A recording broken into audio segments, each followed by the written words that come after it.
DM Donnie. That's me. Oh, I have a button here for DM for each of the, and then the person's name, because that's who is the big picture, and the other three on the side. Oh boy. Yeah, this is gonna be a potentially big session. I got a lot of things that could happen. You guys are all in different places. Oh boy. Well, actually, Oh boy. two of us are together. No. Well, sort Yeah. of. Yeah, sort of. One's inside of a mall, one's kicking ass outside of one. Oh yeah, you dropped Yeah. me off and left. Okay, that's right.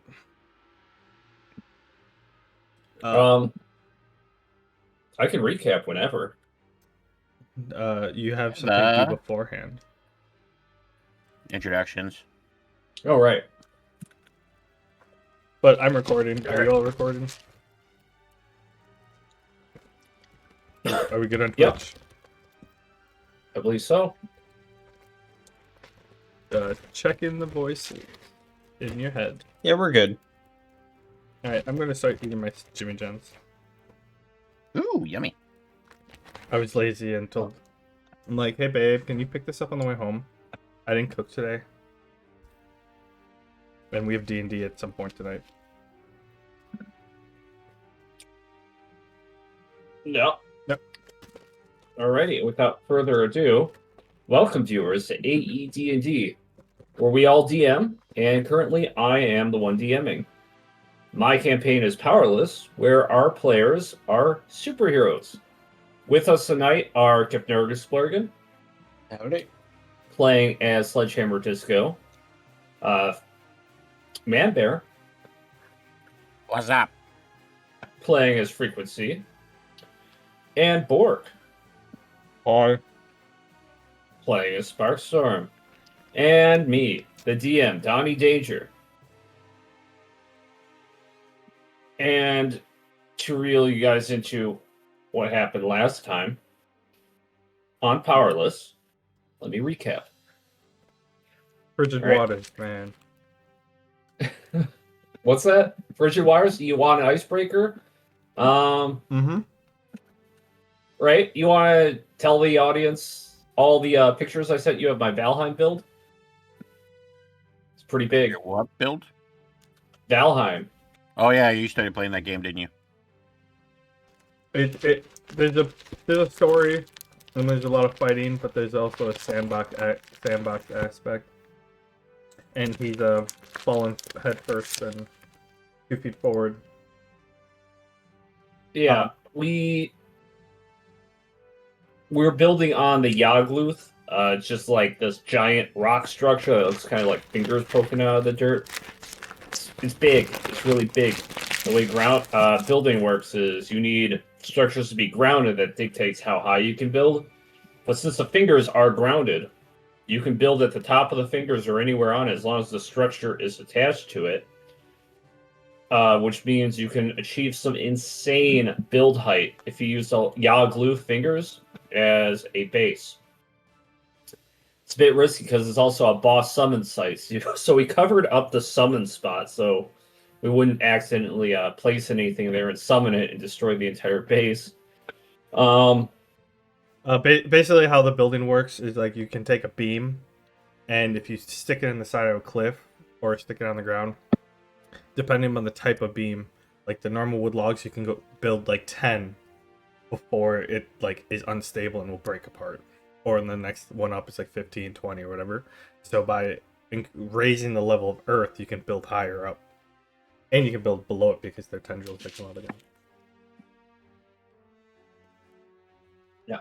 And I built a wall around the entire base made out of a material called Groston.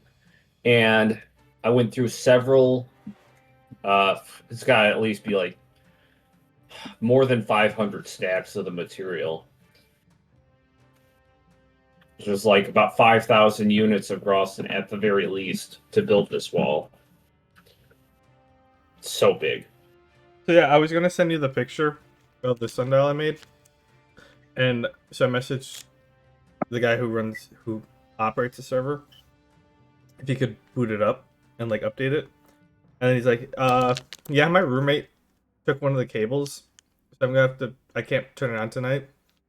And I was just sitting like, what cable could he have taken? Now that I'm thinking about it, it might have been like a monitor cable. Yeah. Because like Yeah, so he probably like just logs into it and sets up that way.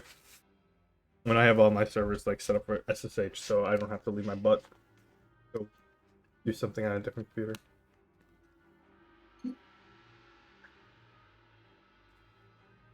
yeah. I did bring up my sister's kind of in charge of planning for the base since she does most of the building. She says that she prefers to just use timers for buffs to determine what time it is. But I don't know. I do think it's a cool idea. I mean, yeah, I mean, you can make it look cool. It's cool to look at. And yeah. Anywho, I think we're good. Alrighty. So last time on Powerless, our heroes began planning their next goals now that they had settled back down in Century City. Frequency immediately traveled to the Salty Spittoon, a bar on the coast where mariners and pirates gathered. It was there that he reunited with Barracuda, almost costing her a game of, target practice. She recovered and won. I believe it was darts. It was darts. Oh, it was darts? Alright. He also saw Salty Sol and Riptide, who were planning a prison break for their captain, Red Ray. This was a lucky coincidence, as Frequency also wanted to break into the underwater force prison. Yeah, Riptide- coincidence. Hey, I actually had planned for these guys to be here planning this, since you guys got back to Century City. I did not expect you to want to break out Mr. Blank right away. In fact, I didn't even know if you cared. These guys were planning this. So, anyways, going on. Riptide was planning to steal a submarine from Mo-Ray, Red Ray's brother, but Frequency convinced him to use the treasure they plundered to buy it instead. Riptide would have to buy it the next day, but unfortunately the mission would require at least 3 days underwater to carefully avoid the echolocation defenses of the prison. Frequency contacted Sparkstorm, hoping the genius could figure out a way to simply make the sub ignore the sonar. As for Sparkstorm, he received a message through his upgrade gridometer. It appeared to be a news broadcast from Duet. The broadcast had a segment covering the ArenaCon tournament and the triumphs of Team Gizmo, as well as a statement that many vendors from Duet are interested in contacting Earth, the world where the ArenaCon champions hail from. Unfortunately, contact between the two worlds is difficult, at least not without a stable point of connection through cyberspace. Sparkstorm had also received a special message from Harry stating that his store had been prospering and he had a special selection of materials for sale.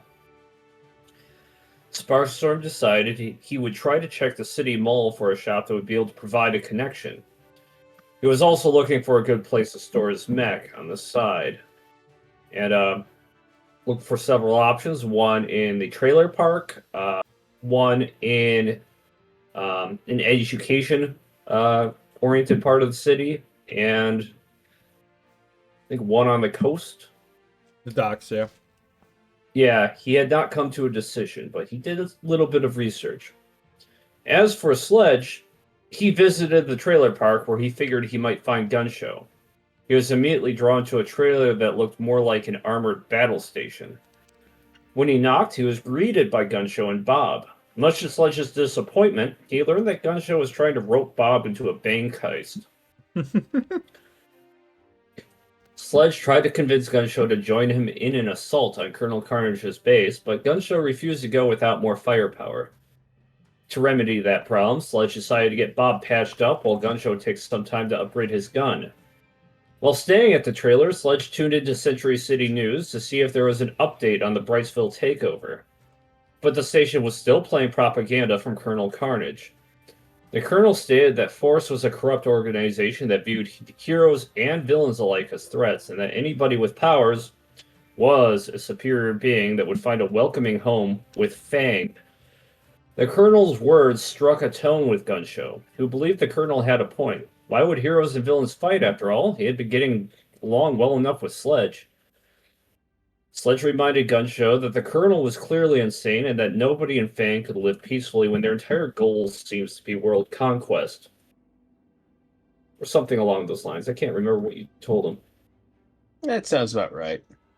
People who want absolute control typically aren't the good guys. Yeah.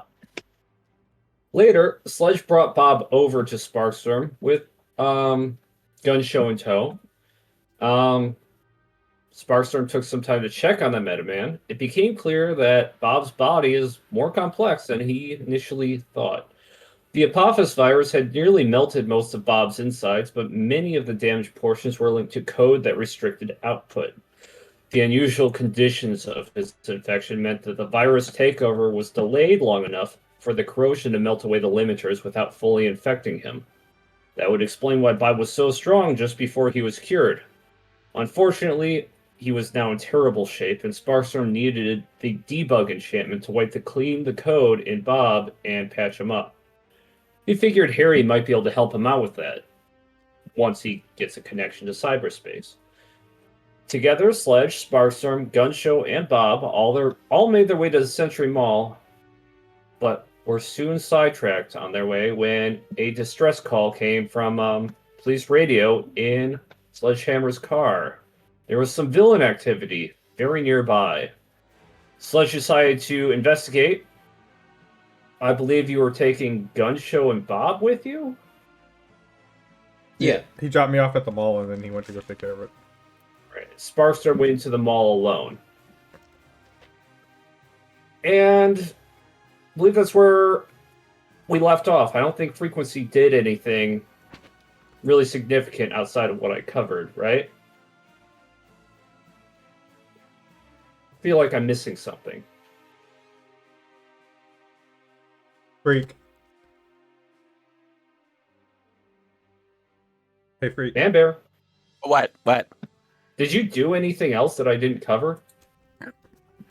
No, I was waiting for Sparkstorm to tell me whether or not he can end up making me a sonar-proof gadget. I convinced the pirates to buy the ship instead of steal it. That's about all I did. Okay, yeah. All right. And with that, we're all caught up. Hey.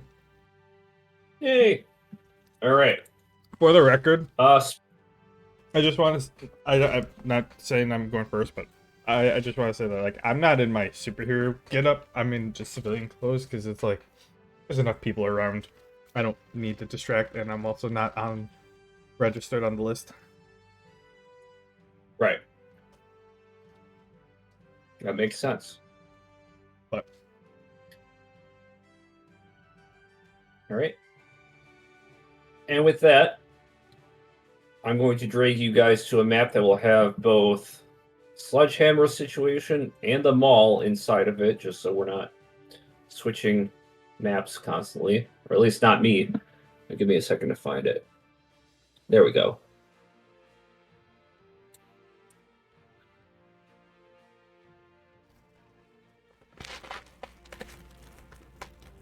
Oh.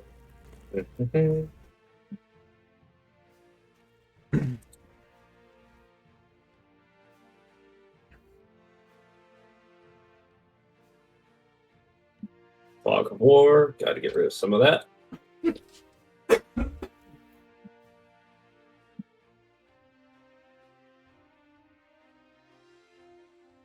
Okay, Sparkstorm. You find yourself inside the mall. Looks like it's seen better days. oh, I'm going first. Okay. Which side? Up side? Or I down? would say start down here and work your way up. Oh, it's like a strip mall style thing. Now, you're a little bit familiar with this place. I mean, Century City is your home. You know, there's some restaurants and stuff, which I don't have surprise for. Like, this one's a restaurant. A lot of these are actually serving food and stuff. Some places are selling jewelry.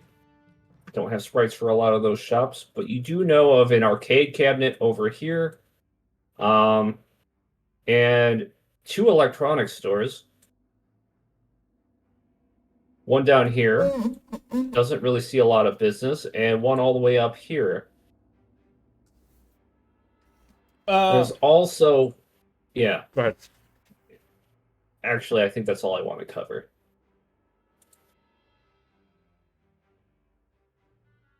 Well, I do want to. I'll check out the electronics store down on ground floor just because it's closer. All right. You go to the electronics store on the ground floor, and you see kind of a disheveled-looking cashier standing there. Place doesn't look like it's been properly cleaned. You may or may not have been here a lot, but you do know that this place isn't very popular. The guy looks a little bit surprised to see somebody coming through his door. And he just says, "Oh, how can I help you, sir? I'm going to enlarge it so you get a better look. Welcome to Goodwares, by the way. Oh, where we sell Goodware for you." Hey, Meadowise. I know like the. Harry told me what I need to like. I know what I need to get set up for a shop, right? Between. You just need a strong internet connection and somebody on the other side willing to maintain it and sell goods as a proxy, more or less. So Harry on one side and a clerk on this side. Yep. Oh, okay. Not like a standalone kiosk type thing. Okay. Right. Hey, cutie. So I go talk to him. I'm like, hey, you pretty late today, I see. Today, he almost chuckles. Yeah, you've noticed. What do you specialize in at this store? General hardware. And he kind of like holds out his hand and he waves at the shelves and roll a perception check. Mm.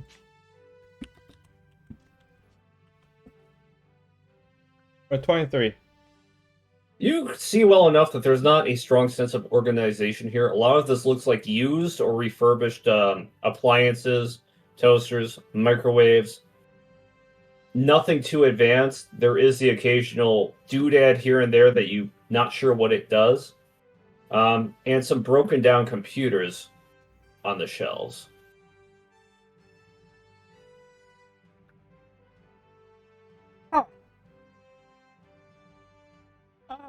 It looks like you could use an update.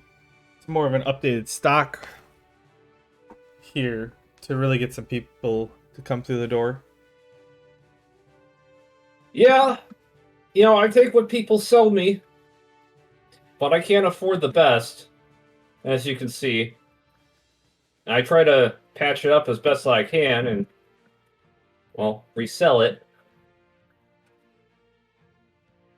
I check out his prices to see how fair they are, or if he's just like playing a sob story, but he marks up everything like 300%.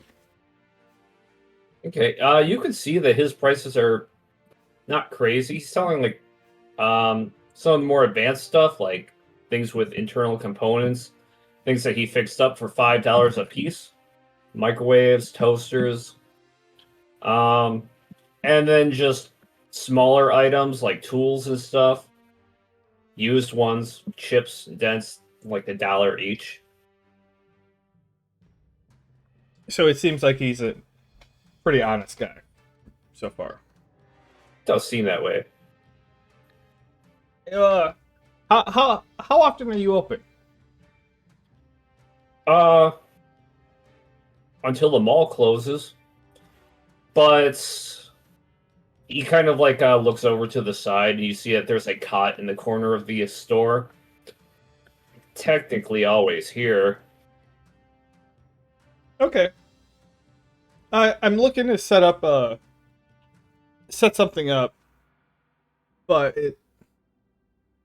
I can't be here. I can't be at can't basically set up a store within a store, but I can't be maintaining it 24/7. So like, is that something that interests you?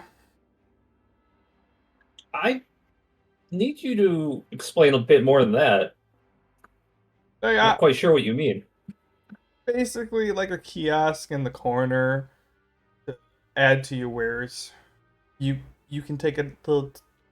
I get a little bit off the top. You get a little bit off the top. Oh, kind of like a roommate. Yeah, I mean, you'll be. You won't have to maintain or like buy stuff or type of thing like you do for your own. You just work your normal shop, but you will be the clerk for this kiosk as well.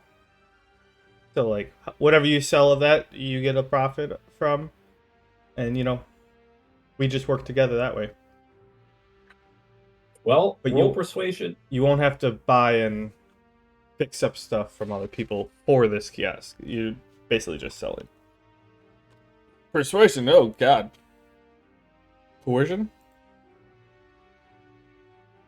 Yeah, I don't really have a better stat for that. Come on. 13? He kind of narrows his eyes, just like, Mr. Chang didn't send you, did he? Meta-wise, do I know who Mr. Chang is? No, you have no clue. I go, why does that matter? That guy's been trying to take over my shop for years. Nobody ever wants to do business with me, not like that. I figured, I don't know, figured it couldn't be a good thing. Well, good things happening to me. No. Think it over. I mean, you're not the only shop in town. I'm gonna go discuss some details with some other people, and if I like you the best, then I'll be back. All right, he says as he scratches his scruffy beard. Looks like he's more confused than anything. Oh, real quick. You have an internet connection here, right? I assume so. Your kiosk or your point of sale looks like it's connected to the internet. He looks a bit embarrassed when he scratches the back of his head. Yeah? But Why?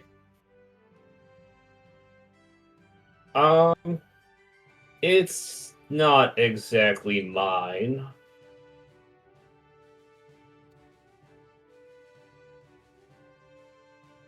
you do have one.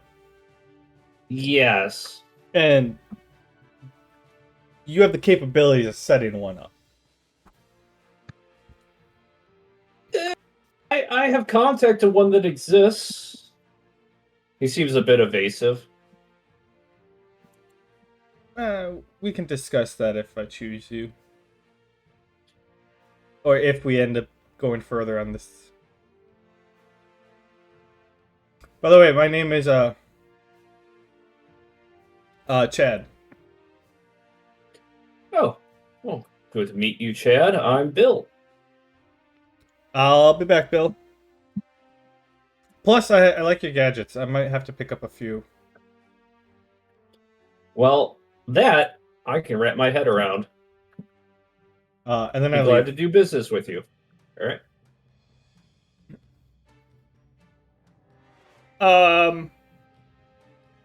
I look in the arcade. I'm pretty sure this is the one I've been to before. Yep. You look in, and it's right next door to Goodware. And you see it's actually a lot busier than usual. You Before you even walk in, you hear that a lot of the games are active and running. There's people throwing coins in. Since school's out, its place is bumping. You see some familiar faces, some not so familiar. Some people who look a little bit too old to have been in class with you. Some shady types. But it is a pretty busy place. I think I'm like, yeah, probably not the place to set up a store. Maybe. I'll think about it and come back. And then I go upstairs to the one upstairs. To the electronics store up there. Okay. On your way, roll perception as you make your way up and over to it. 10. You see a red balloon hung up over here. I don't remember any of those being around this place in the mall last time you were here. It's not coming from the drain. No. I look at it and I'm like, eh. Cool. Maybe I'll Fun. Maybe I'll stop there on the way back. Well, as you glance over, you see that the sign says "Funny Business" at the front of the store.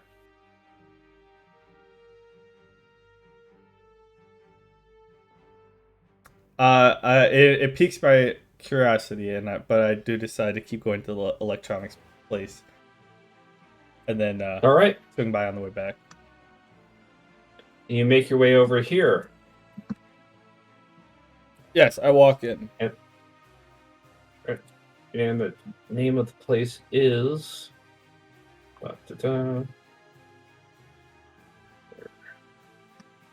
Give me a second.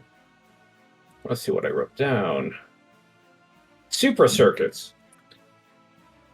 You see an Asian gentleman behind the counter, well-dressed. The inside is decorated in Oriental decor, and he says, "Well, hello, sir. Welcome to Super Circuits. Hey, how's it going? It's going good. And how may I help you, young man?"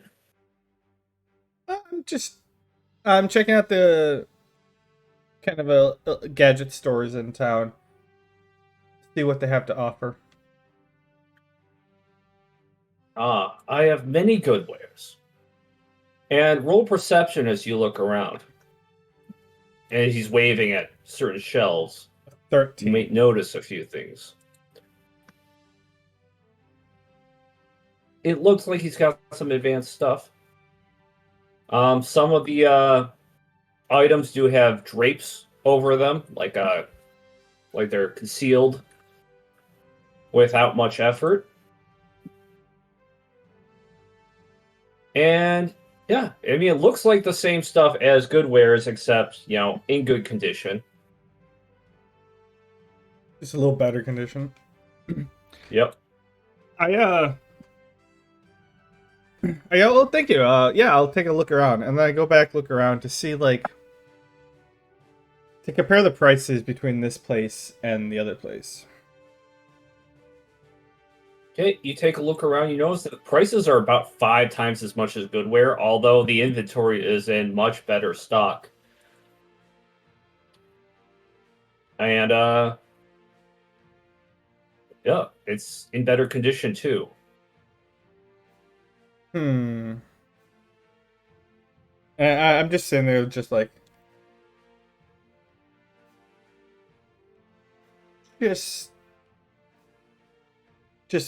pondering on an item.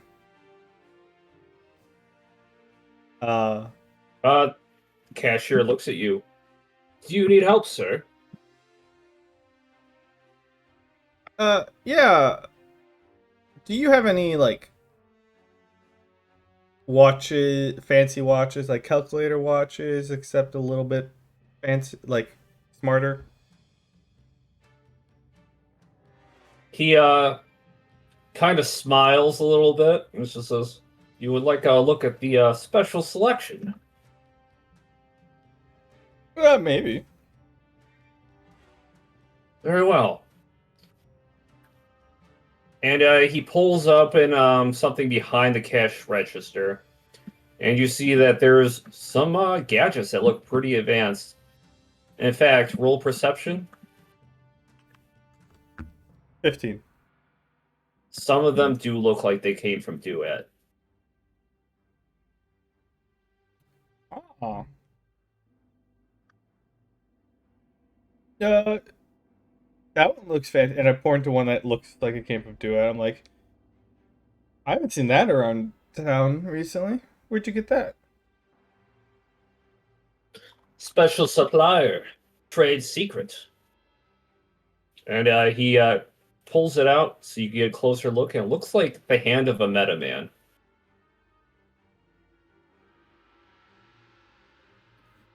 Huh. Interesting. Ooh, ooh. I kind of like look and like put my hand up to it and be like, not sure I have use for this. Oh, but that's just one of many things. Were looking for a timekeeper. And he pulls out something that looks like a digital watch. By the way, those aren't common, not in this world. Yeah. And it looks like it's from cyberspace. It's not bulky. And it doesn't look like it's made to wrap around a wrist. It looks like it's made to, well, attach to a machine. So it's a single piece of machinery with a time listed on it. So how much would this run me? $300. Very Yeah, sophisticated. a little too steep for my blood. I noticed you don't have like a refurbished section in the store. No. We don't use any refurbished goods. All fresh. So if someone comes to you wanting to upgrade their stuff, you just throw it. Do you buy their old stuff and just throw it away? Or do you just not buy their old stuff? We don't buy used goods. Not unless it catches my eye, at the very least. I'm not close to the suggestion. Seems like a lot You of have waste. something you're looking. Maybe, but waste is for good wares. Yeah, I mean, I'm looking for a place to set up a shop type of thing. How long are you guys open for? It's normal mall hours. 10 to 6 a.m. to p.m. Is that every day? Monday. Well, yeah, every day. It's every Okay. day. Today's Sunday. Okay.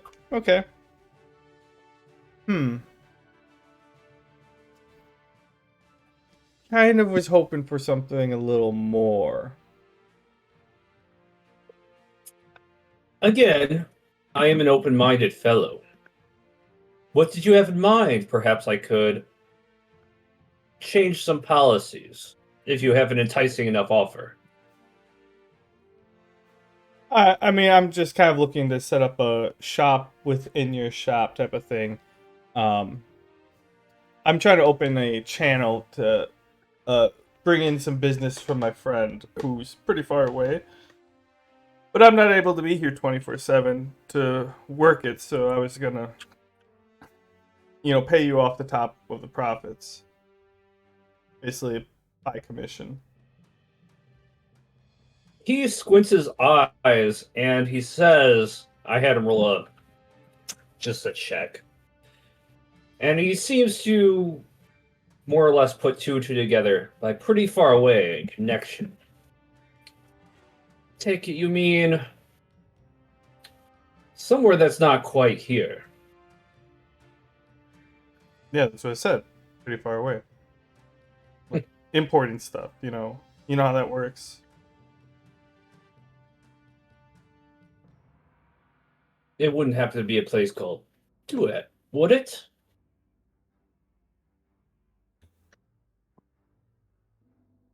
I'm quizzical.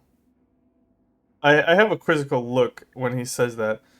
And I'm like, actually, no. I was talking about what's the town that what's his face or Colonel Carnage is running amok in? Brightsville. I was talking something like just outside of Brightsville. And with that, he seems to close up a little bit. He was bright and cheery at first. He just says, Brightsville's going through a hard time now. Why would I want to do business there? Well, you're not. You're doing business here. I'm doing business there.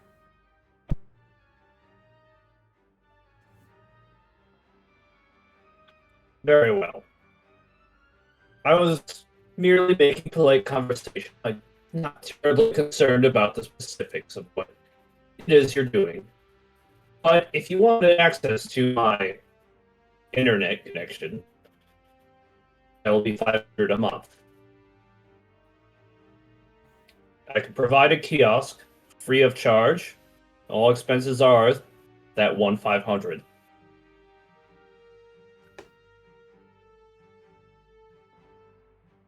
All right, I'll think about it.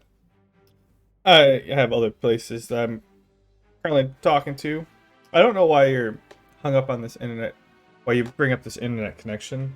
I don't see why you would need anything other than your normal POS that you're working with. But I feel like you already would have that taken care of. Sorry.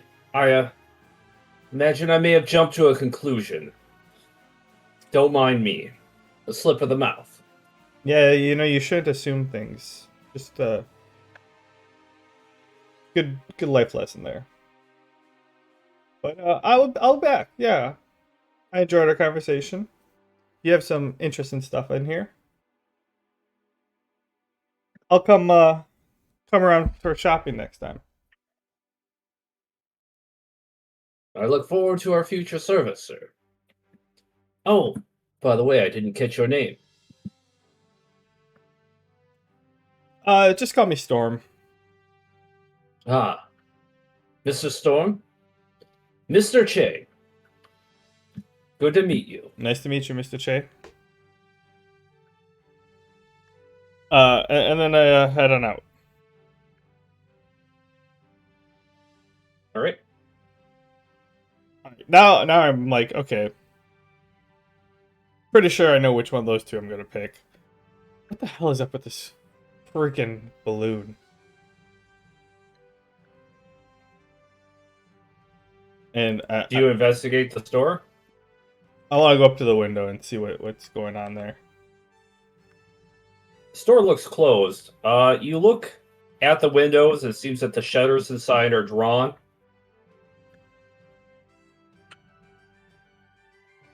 There's no open hours listed. It just says closed.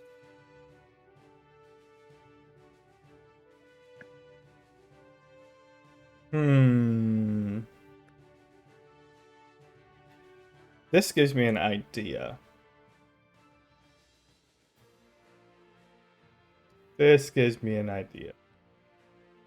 Okay. Are the balloons outside? Is it like a kiosk that I could go grab one? Yeah, they're kind of attached to a stand outside. They look freshly inflated and new, but there's nobody there selling them. Can I like grab one? Nobody's going to stop you, it looks like. I grab one and then I put like a just a $1 on like whatever counter thing is over here. There is sort of a port where people might put like mail and stuff or envelopes. Sure. One of those things that kind of pulls open. Drop one in there.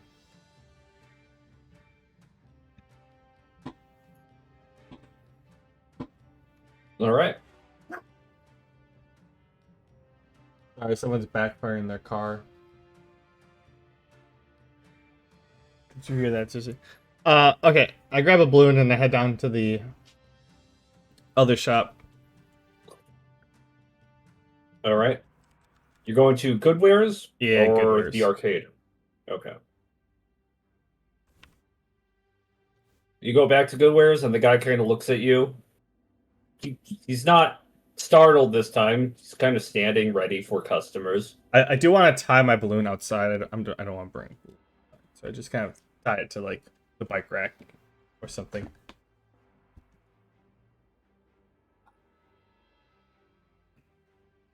All right. And then I go inside.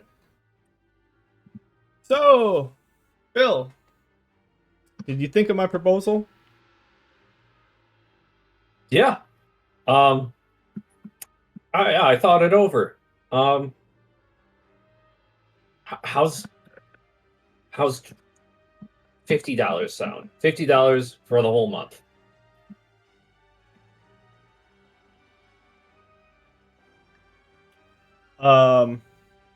He sounds a bit unconfident.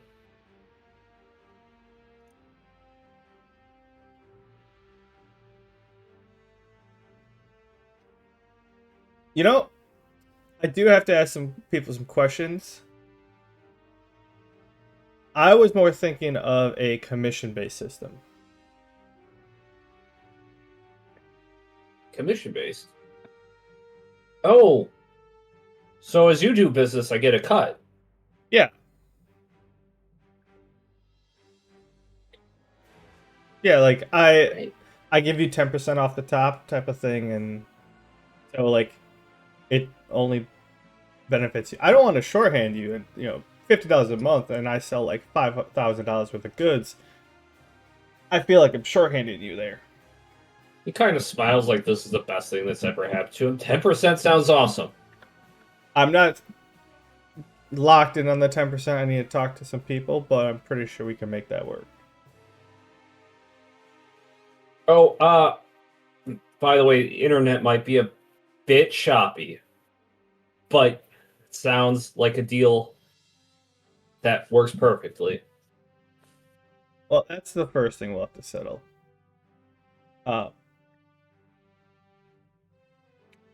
So, do we have a deal? I pay you based on Yes. commission. Set up a place in here. Absolutely. Absolutely. You say, okay, give me 1 second, and I pull up. I go on my. I message Harry, like before, and I said, I think I found a place. You get a response. So again, it's worded. It's like text. It just says, "Does sound like you're somewhere with a better connection." This What should do. What do I have to do to? I ask him to like, what do I have to set up, or how do I have to set it up? Basically, like, to make the connection. And then I go to I send that out, and before I get a response, I go to Bill. I'm like, all right, so let's talk about this internet. Show me what's going on, and maybe I can improve upon it. Well, since we're business partners, I suppose there's no harm showing you. And he shows you his terminal. And you see that the internet is he's basically using somebody else's internet. Yeah, I got that, and I kind of trace it to see where it goes. Super Circuit. Well, should have had you roll hacking, but you can tell it's from Super Circuit.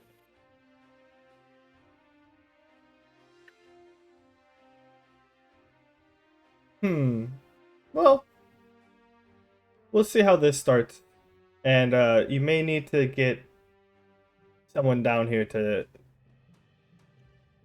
get your own connection very shortly. As a temporary fix, can I trace it and go back to like the connection point and like fix it so it's more stable at least? Is that a thing you can do? I don't know. I'm asking you. Well, roll hacking.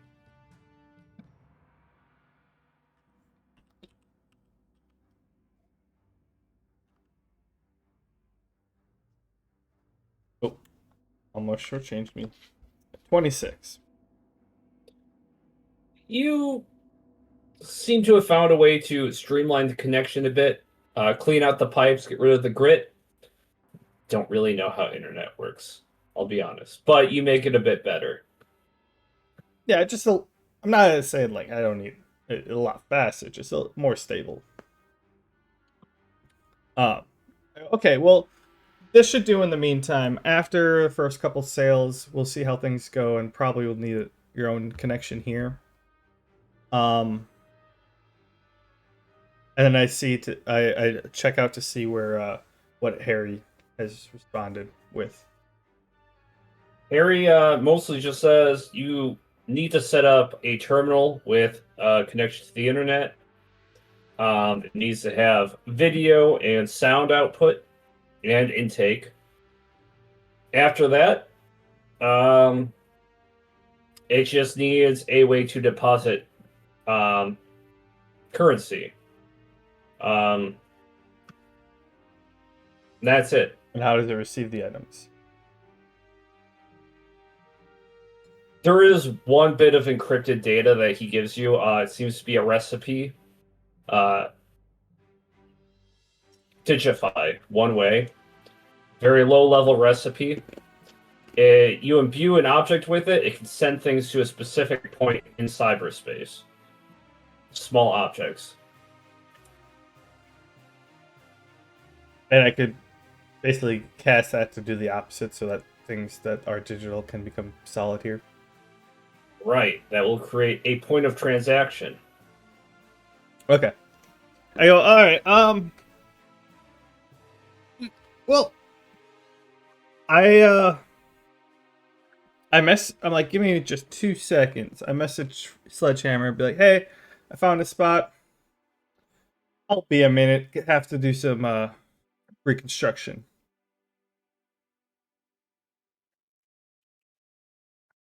You're telling frequency? No, Sledgehammer, because he dropped me Okay. off. And then I follow that up with another message saying, when you're done with that, I have a great idea for gun show. Just so like, if I'm not waiting at the entrance of the mall when he comes back, he knows I'm a little busy.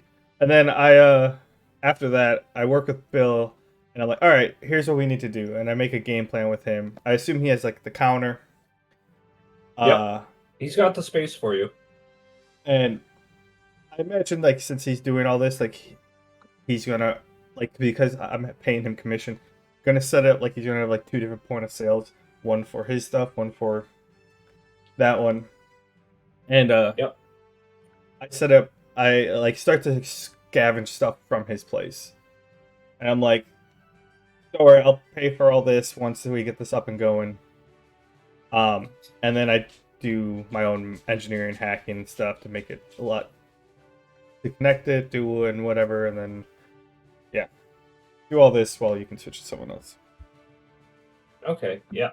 So this is gonna take some time. Alrighty, and with that, we're going to Sledgehammer Disco. Oh, are you already placed on the map? Did I am. I sort of just dragged myself out into the middle of the street up here. Did I reveal all of this already? It's all revealed. Okay. Is there a place I shouldn't be? Where do you want me to No. start out? Start out. Everything in this box is revealed. Yeah, I wasn't intending to reveal all of that right now, but I'm not terribly miffed that you see it. I want you to start right here. There's a police cruiser.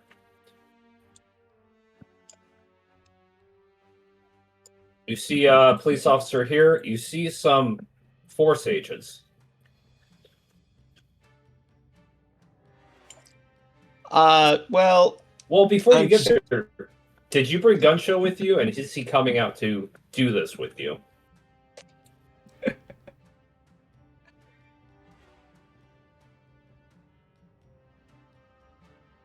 We could probably rewind a couple minutes to just after I dropped off Sparkstorm. Okay. So you're getting close to the scene of the action. Gun show's in the back seat. You got Bob sitting next to you. You're getting pretty close. All right, gun show. Does that thing have anything that's non-lethal? I mean, I could tone down the output, but what's the fun in that?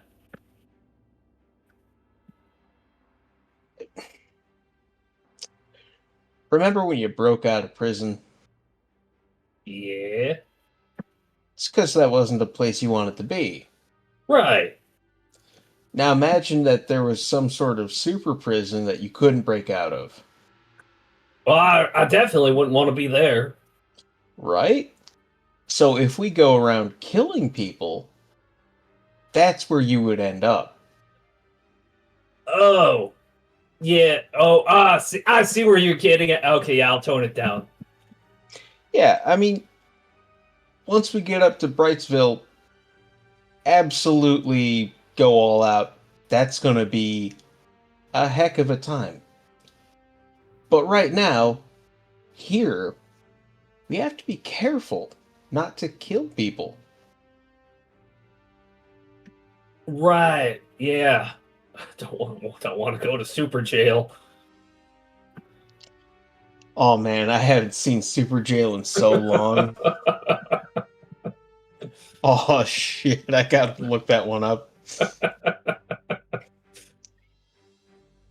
I'll bet you that's a place here. I would bet money that's a place here. All right, but yeah, I wanted to make sure that I had that conversation with Gun Show. I'm sure Bob would understand. He's listening. He's probably not feeling much like fighting, but just so he's aware too. Yeah, Bob. He's not in great shape, but he's sitting there. He's hearing it. Yeah, for sure. I mean, if anything, if he could like watch the car, hang out with Maurice, that'd be cool. So yeah, with that, yeah, Gun Show will be joining me. All right. You get closer, and before you exit the door, Gunshow's just like, wait a minute. Do you have a hat? I was just thinking that. Let me look in the back. I don't think I have a hat. Shit. Tell you what. Are Gun Show and I about the same size? Yeah, he's a bit broader than you, but you're about the same height. Hey, Gun Show, how you feel about spandex? Oh, fuck, no. Really? Yeah, I'm not happy about it either. Well, I can't exactly dress you up like a cop, now can I? And those are the only two options I've got at the moment. Unless you see a hat shop around here somewhere. Shit. Okay, what color? I just gesture at myself. Exactly what it looks like, man. Roll persuasion. Oh, God. I really don't want this to work. It's all I got, but I don't want it to work. +2.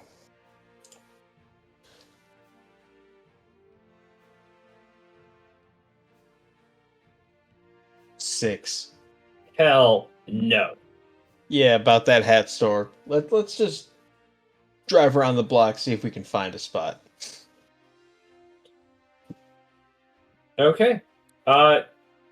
You drive around. There's a hat store not too far away. Big city, lots of little shops. You get out. Party City, wherever we can get a disguise. Are you gonna go out and buy it, or are you just gonna let Gun Show rush out and get one real quick?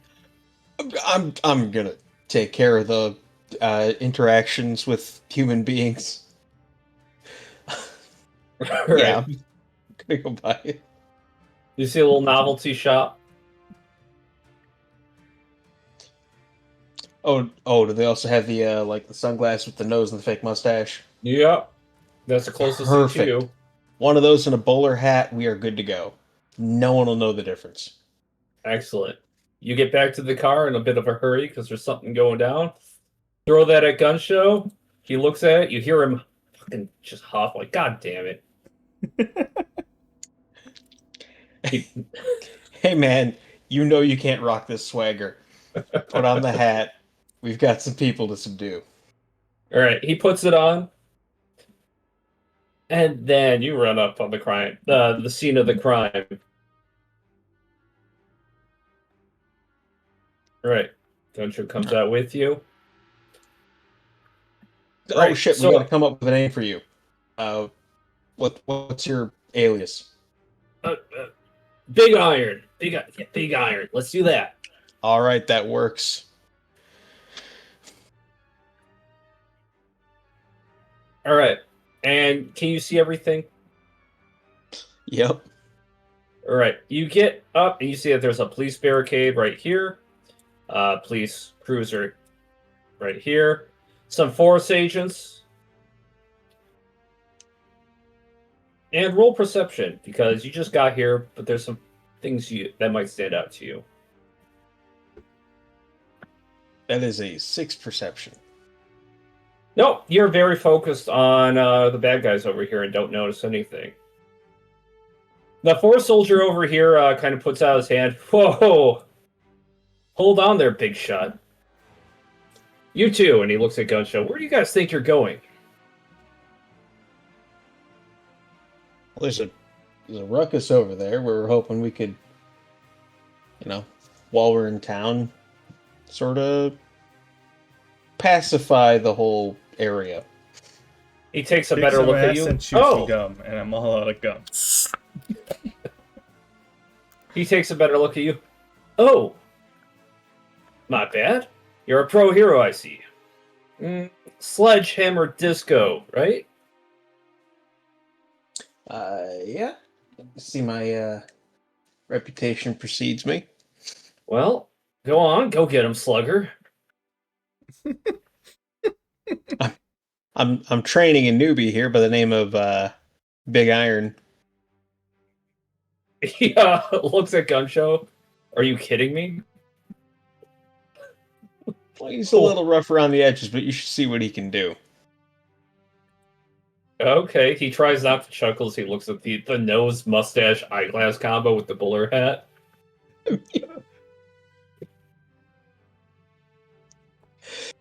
He really likes trains. And then I just walk away towards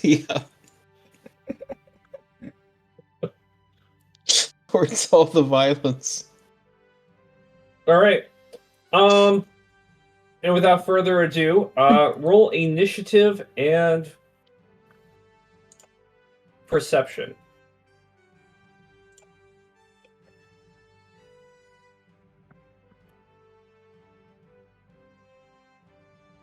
That is a 28 initiative. And an 11 perception. Again, you don't notice much. But you are first in turn order. Yeah, establish turn order. Actually, been long enough since I've done this. Give me a second. Is he using the? Delete He the is ones- using it.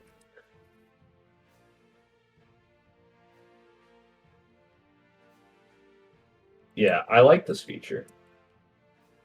So you got a 28? Yep.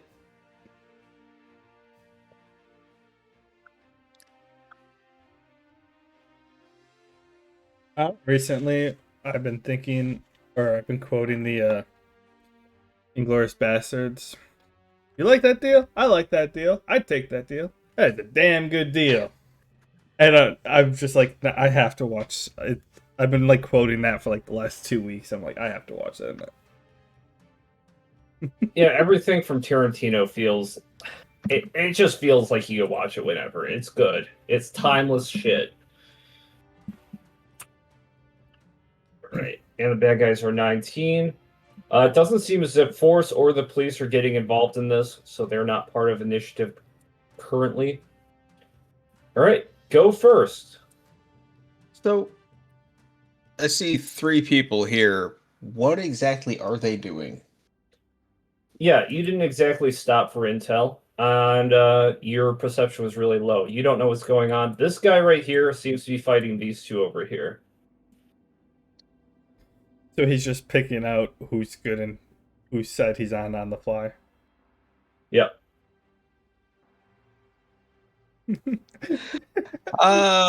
Yeah, that's fair. Dukes of Hazzard said, "Is this a bad guy? Kill them all!" I mean, we've got 2 paramilitary looking guys and 1 dude who has ice powers. I'm more worried about ice powers guy. Getting shot's not really that big of a deal. Maybe for you. Well, yeah. I'm gonna use my first action to dash and just get right up to him. Right, how far do you go? I mean, my movement speed is 8, so I go right here with the dash. All right, you do have some movement-based abilities, if I'm not mistaken, right? Oh yeah, but I'm not gonna rush into it. I'm just gonna sort of get myself in between them and ask them what the hell is going on and why they need to be causing such a ruckus. All right, you're using your bonus action to get a better engagement of the situation. Yeah. All right, and with that, you can see that this guy right here is a pro hero, not a particularly experienced one.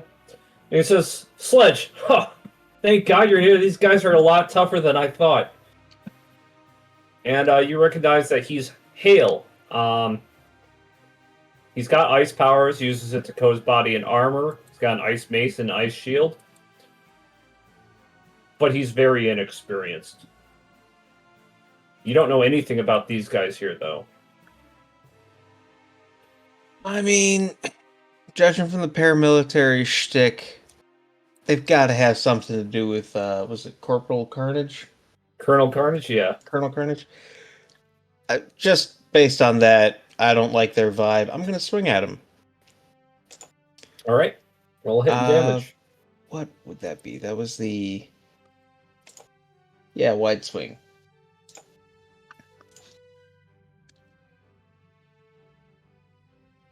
Let's... What was that? Oh, wait. I got to change the music. Oh, +5. Okay. Sure, that works.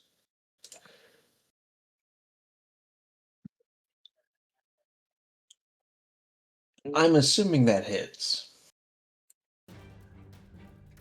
Yes. Nat 20. No. You're hitting both of these guys? Yeah, using a wide swing. Plus the basic attack plus, so I'm pouring 1 point of MP into it. Honestly, at this point, just for giggles. And let's see, we double the roll of the first die, right? Yeah, if it's a crit, yes.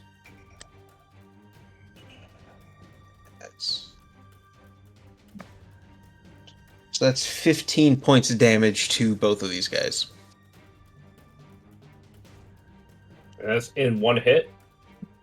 Yeah. They Very each take nice. 15. Excellent.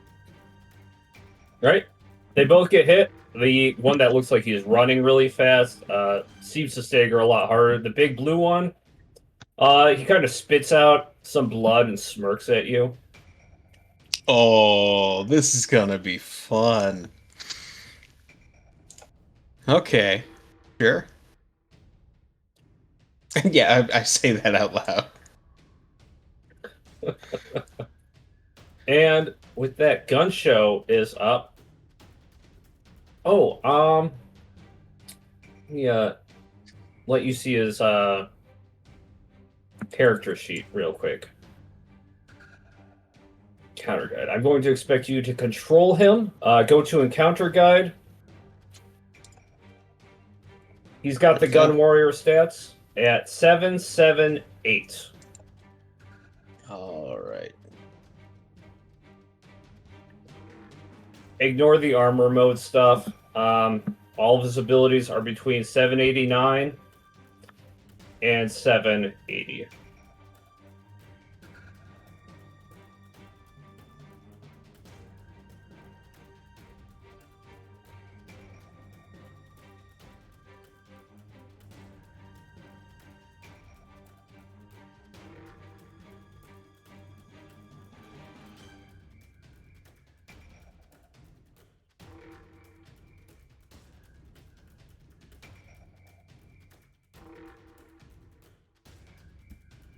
All right. Well, now that I'm in charge of keeping him non-lethal, how exactly do I do that? More or less just announce you're not going for a lethal shot when you take down somebody to 0. That's all there is to it. All right. Well,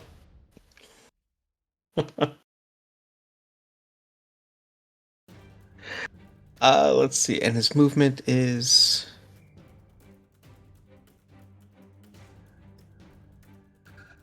what? +2. That means 7. Okay. And then, oh, how many actions does he have? He just has standard bonus in movement. He doesn't get any crazy. Okay.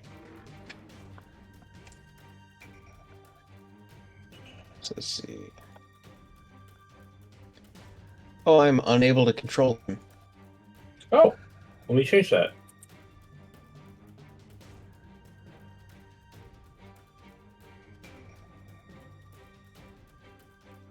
There we go. 1, 2, 3. So I move him to about there, or I suppose he moves to about there. Let's see.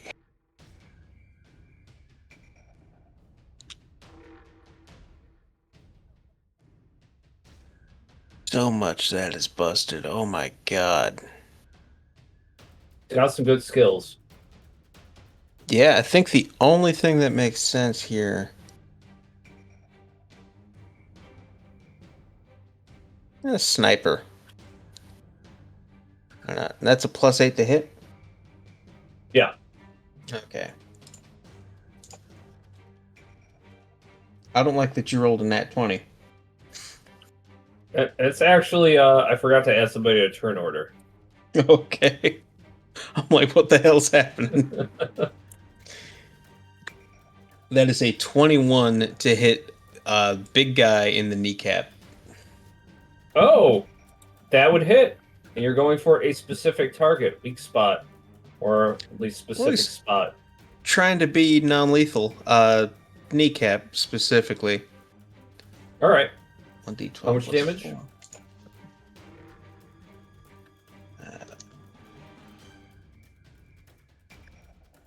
For 9 points of,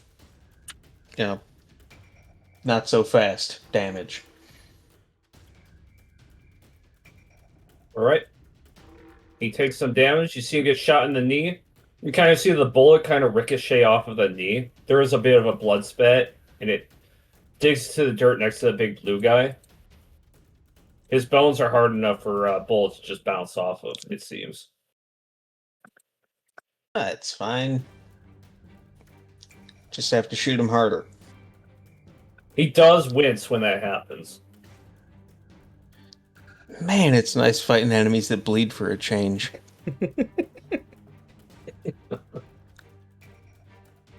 Let's see. I don't think I'll be using any bonus actions. Yeah, that's his turn. All right. And with that, you see that Hale over here tries to take a swing at the big blue guy.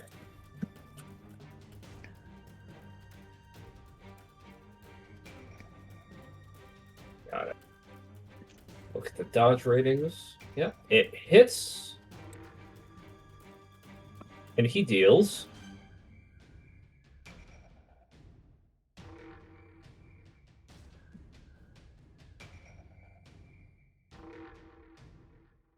10 ice damage. Ooh. Right, that bypasses his DR. Big guy gets a big one to the jaw just after recoiling from that knee shot. And then you see Hale kind of stamp down his foot and taunt the two guys in front of him, come at me. I don't know what this dude's DR is, but I'm not sure if that's the move. But much appreciated. Catch me outside. How about that? Oh, those weren't supposed to be plus 15s. The big blue guy ignores it, but the green guy buys into it. He wants to kill Hale. Anyways, this hero over here, you kind of look over and you see somebody lurking in the shadows, and he sneaks up under some cover, and you recognize him. He's another inexperienced hero. He doesn't have very great powers. He's a little bit stronger than a normal person, a little bit faster, a little bit of everything. Usually relies on stealth and sneak attacks and martial arts. You see him kind of sneaking up to try and get in on things. As for this guy over here, you recognize this hero as well. The only What are reason your you powers? I'm kind of good at punching people. Yeah. Oh, right on, man. Sure. I'm kind of good at stuff. And the only reason you know this is because you yourself are a pro hero on the side, and you've dabbled or at least studied the profiles of a lot of them. This guy over here, Sleep, is fighting this other guy. You don't know him. You've never seen this villain before, but he's got jet legs, or legs that seem to be armored, and the armor seems to be spewing out jets of fire. And they're both kind of circling each other, going super fast. One creating ice on the ground, the other melting it, as they sort of create like this whirlwind of battle. So they're just making everything damp. Yeah. Okay. So Sleep tries to hit the bad guy for...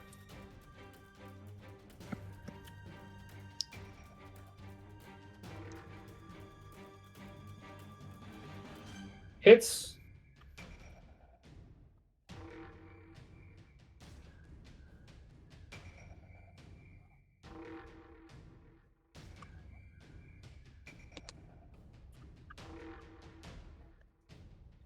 Eight ice damage. Wow.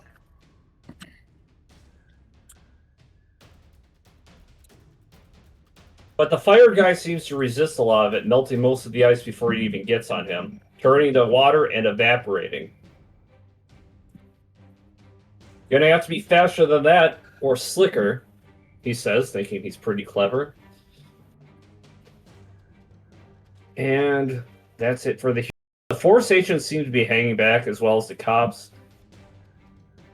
Roll a knowledge check.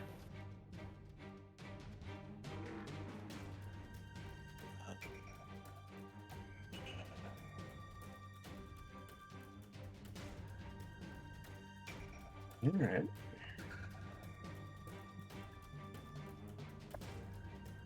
Oh, man. You really don't know why they're not helping you out right now. You could really use a hand. There's a lot going on. You're a little confused. All right, and with that, the bad guys are up.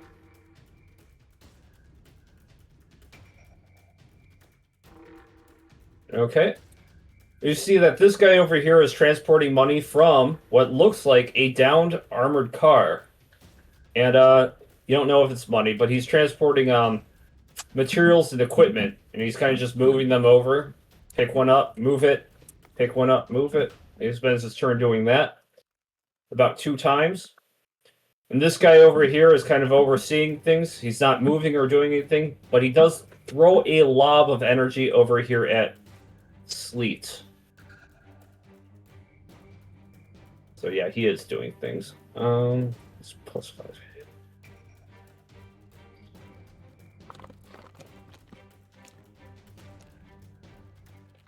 By the way, Jimmy John's came out with their pickle chips again.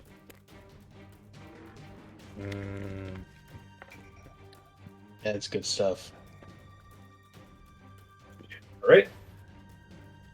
You see, as Sleet is fighting this hero over here, he almost looks untouchable. They're both going very fast, but then he just gets fucking lobbed in the head with this energy blast. It blows up, and his goggles are shattered, and he looks a bit disoriented, but he's still alive. He just got nailed. And there's a bit of red energy still stuck to him, and he seems to be a little bit slower. And with that, this red guy over here tries to attack Sleet.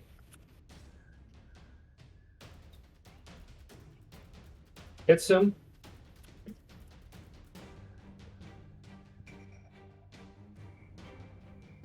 Dealing 6 more damage. And just like that, you can see that this pro hero over here looks like he's just about done. He's just with that one turn, he's all fucked up. And this guy over here, he takes a swing at Hale.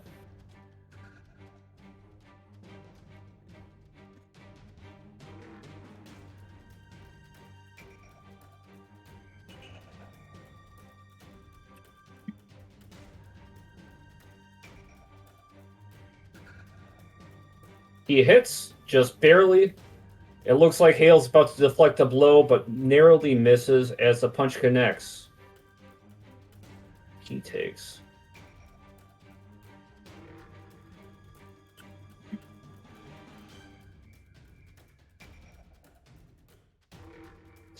$20 or 16 physical damage. His armor takes a good chunk of the blow, but then Big Blue Guy continues his punch combination. Oh, Blue Guy wasn't aggroed. Was he aggroed at me? Oh, he was Yeah. aggroed at you. He was aggroed at you. Yeah. Was he? Yeah, he Some of was. that action this way. My bad. Does a 13 hit you? Oh, yeah. Okay, I'll retain the rolls that I have then. You take a 9 and 6 physical damage. And... Alright. That actually left a mark. And a 13 hits you again. Yep.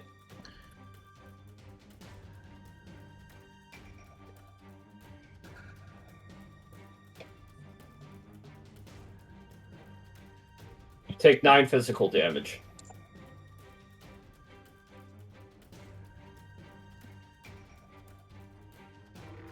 As for the Alright. green guy, he tries to break contact with you. You can roll hit for an opportunity attack. Oh, absolutely. Does the 13 hit? No, he kind of just fucking spits on the ground as he effortlessly dodges past your attack. Aw. And he also throws like a blade at your foot. Run past 6 plus 2 hits plus 4 hits slash armor.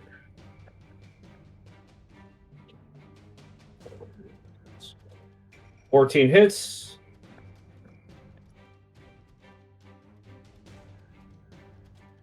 And you take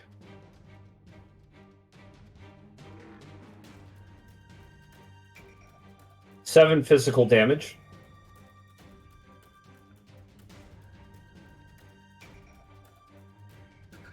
Yeah, he didn't throw it at you. He kind of just turned around, stabbed you in the foot, and then booked it the other way so he could get reposition himself. And surround Hale over here, get flanking. And then he...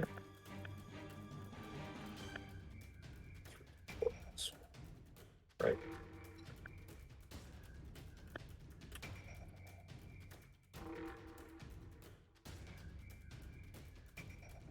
Yep, he hits Hale.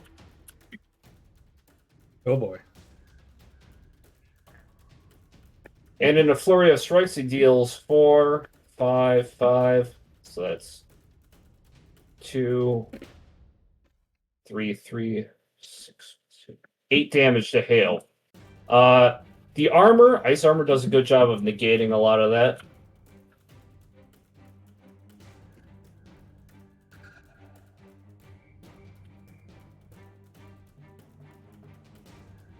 So Hale got stabbed up a bunch, but he's okay, and not missing any bad guys. It's your turn.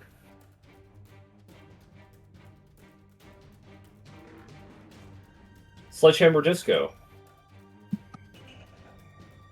Alrighty, I'm going to...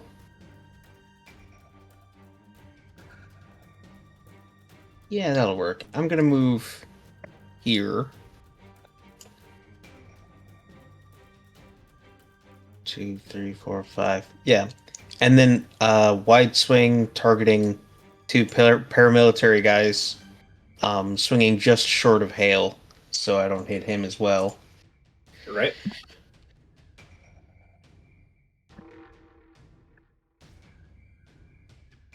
Ugh, first one misses. Okay, so I'm going to try and swing at them again. 18 hit. What was the first one? Oh, yeah, that 8. did miss. Yeah, 18 no, hits. I'm not even going to ask if an 8 hits. If an 8 hits, I'm fighting a jar of jelly. 18 hits both of them. All right. Jar of jelly. Oh. Yeah, and with an 8 AC, it would be minus the jar. It would just be a lump of jelly. No, that's 5 damage to both of them. I imagine blue guy doesn't even notice. Yeah, blue guy doesn't take that much damage. Takes 3 damage.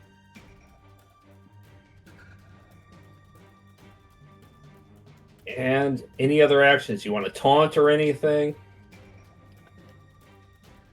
Now that you mention it, since I do have first in initiative, what was that feat?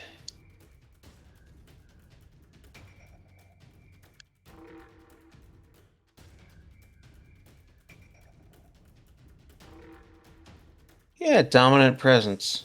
How about that?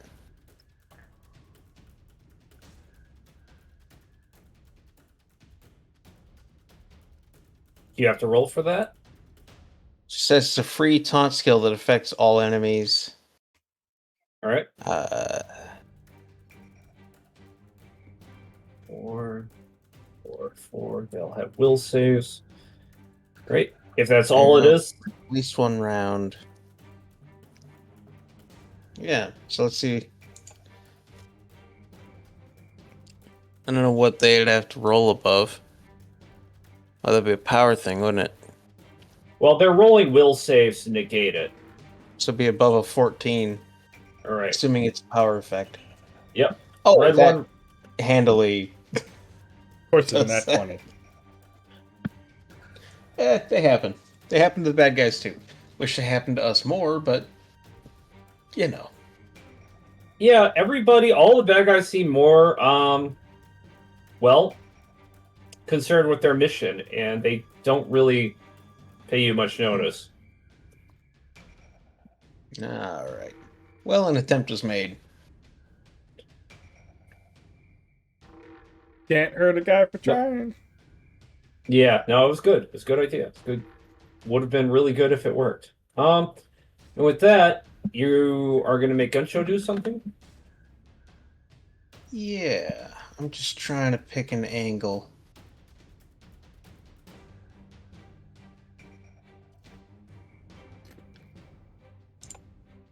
What is the range on that shotgun? Up close and personal. 3. Okay.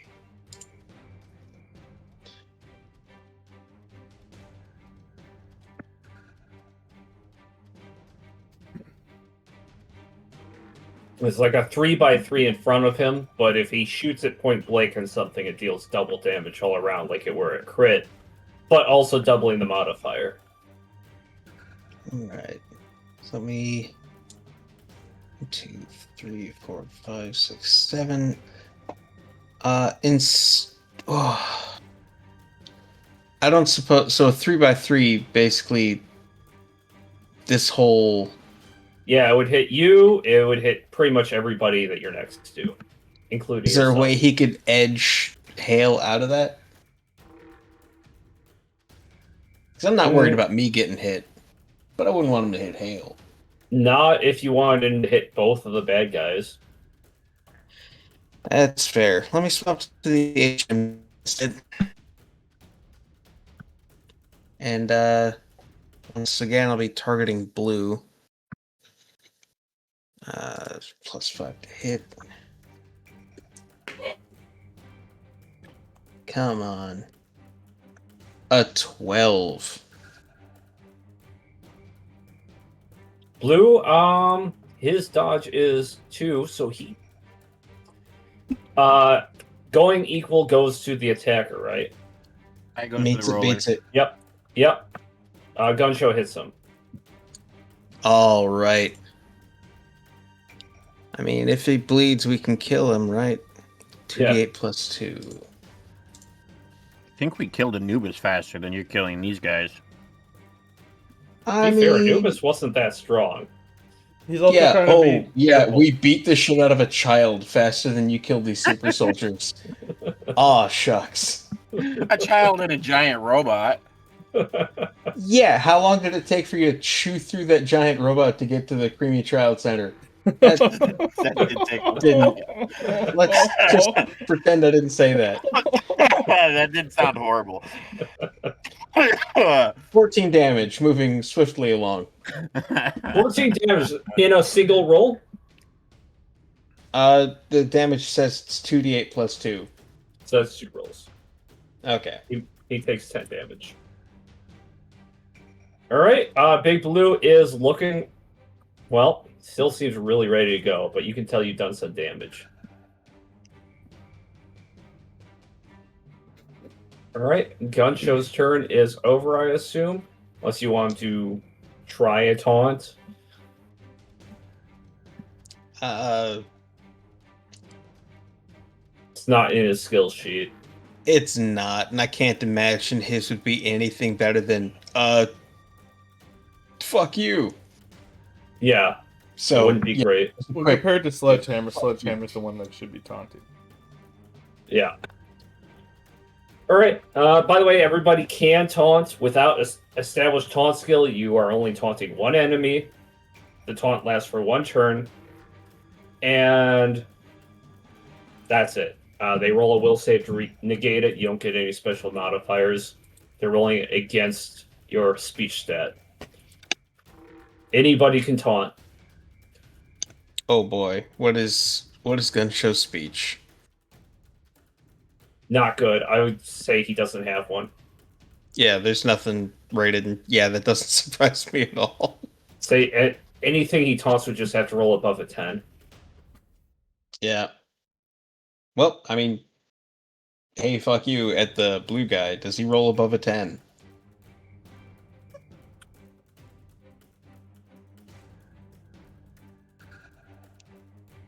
No. I think it's a nat 1. Excellent. He's not too happy about being shot while he's trying to kill this hero over here. Alright, and with that, turn order goes to... Was the taunt a bonus action? It's a free action. Cool, then bonus action, now that I've got his attention, let me just whip out that barricade. Oh shit, that Like, works. "Oh, fuck Hold you." up. And then he looks at me, oh shit. Well, just... Barricade would be great for ranged encounters. You whip out the barricade, big blue guy kind of walks down, does this. You do get a +1 to your attack, your hit rolls with the barricade. Barricade is one side of you and to everything on that side of you, but he's not on that side of Gun Show. Oh, Gun Show can't be expected to think that far ahead. No, he can't.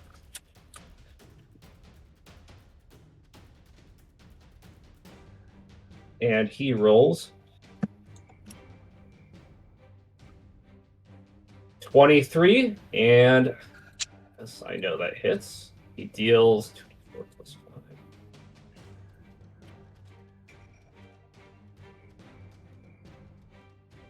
5. 7 and 9 damage to Gun Show. Physical. And then Okay. a 6 misses. His following combo misses Gun Show. Fast guy over here. He's not aggroed on anybody, but he does want to take out this hero over here.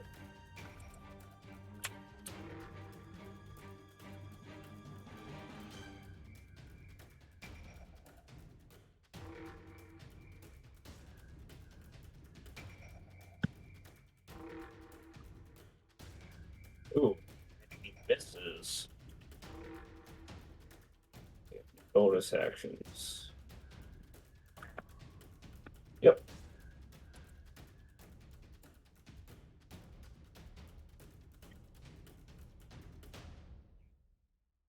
Oh, he misses too. He tries to do a hit and run on Hale, then tries to book it to run away. Hale gets a swing of attack.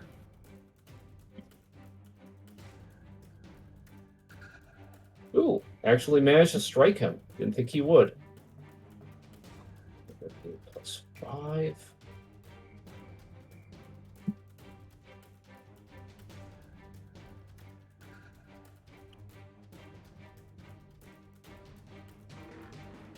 Nine damage to the fast guy. And then he just tries to run away, giving Hale a chance to do that again.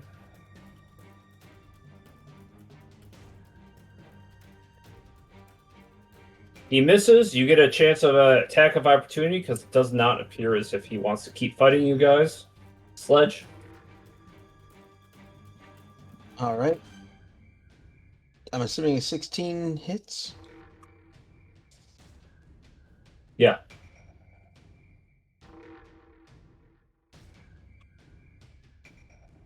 For Roll 9 it. points of bludgeoning. All right, nice. Damn! You stop this guy in his tracks as he's trying to break combat. As for this villain over here, he's fighting Sleet. He throws a fire blast at Sleet.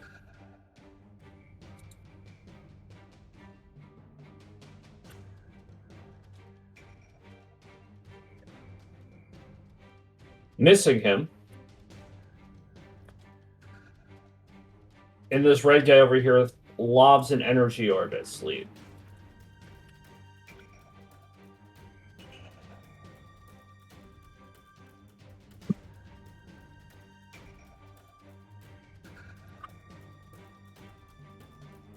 Narrowly missing him. And this guy continues to deliver goods to this car over here that the red guy is guarding. And it looks like he nods at the guy with the red beret and closes the back trunk.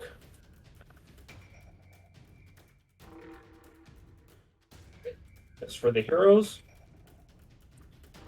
Hale comes up over here to attack the big guy.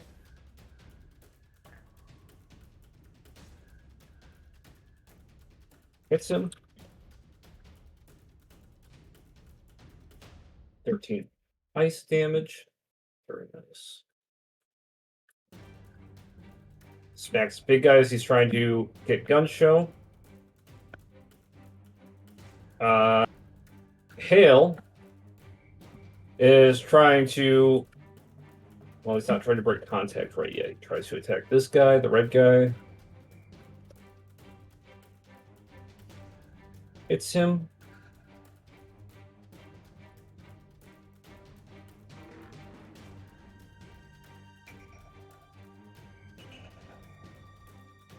It's 2d8 plus 2.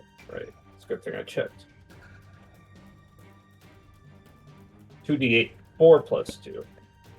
7 ice damage, which mostly gets negated by the fire around this red guy. Who are you and what have you done with Donnie? I see 3 max rolls on the same screen. But I also Well- see 2 min rolls, so. But none of those had a nat 1 in there. Yeah. It's a bit different when I'm DMing, isn't it?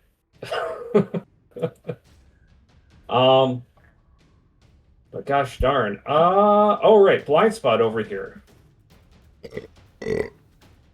Seems to try to do like a sneak attack. 1, 2, 3, 4, 6, 7. Oh, you're moving people. I'm just moving people over there.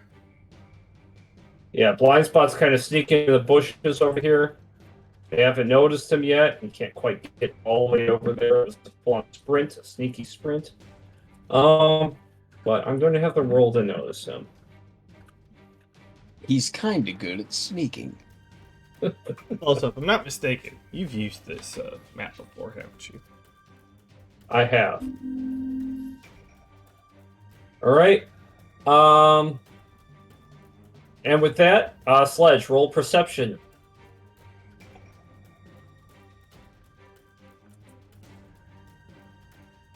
You are just focused on the fight. You have no idea what's going on. I perceive my eyelids. Yep. All right, it's your turn. And that's a maybe. I'll tell you what, that's the moment the phone in my pocket buzzed as I got a notification from Sparkstorm saying that, he's going to be in the shop for a little bit longer. And then a second one. So, I would have noticed whatever. I was distracted by, There we go. There you Yep. go. Good role play. That's the only reason you're unaware of. Yeah, some of it's the not that my complexities. perception is and always has been terrible. A great great attribute for a street cop, by the way. Yeah. Oh man. So, I imagine I didn't notice anything going on with that car over there. You didn't. It's like 30 feet away. It might as well be in another zip code. Right, you didn't notice anything. And then, the green fella here, how's he looking? He doesn't look good. Really doesn't look good. Is he still moving? Yeah.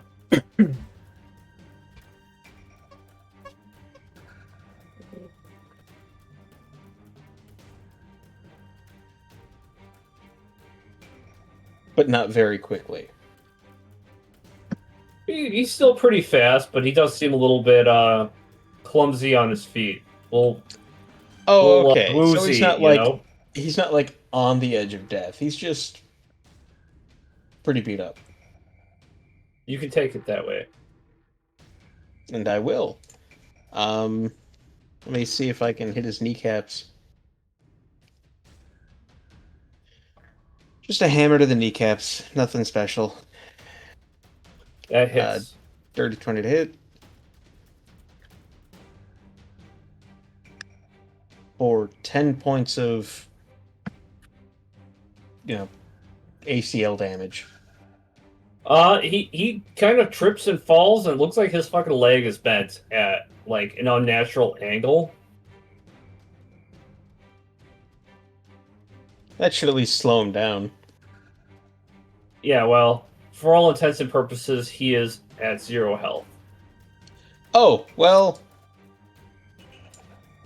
Still has a pulse. We're the good guys. Then I'll use my movement. 4, 5. To surround Blue. And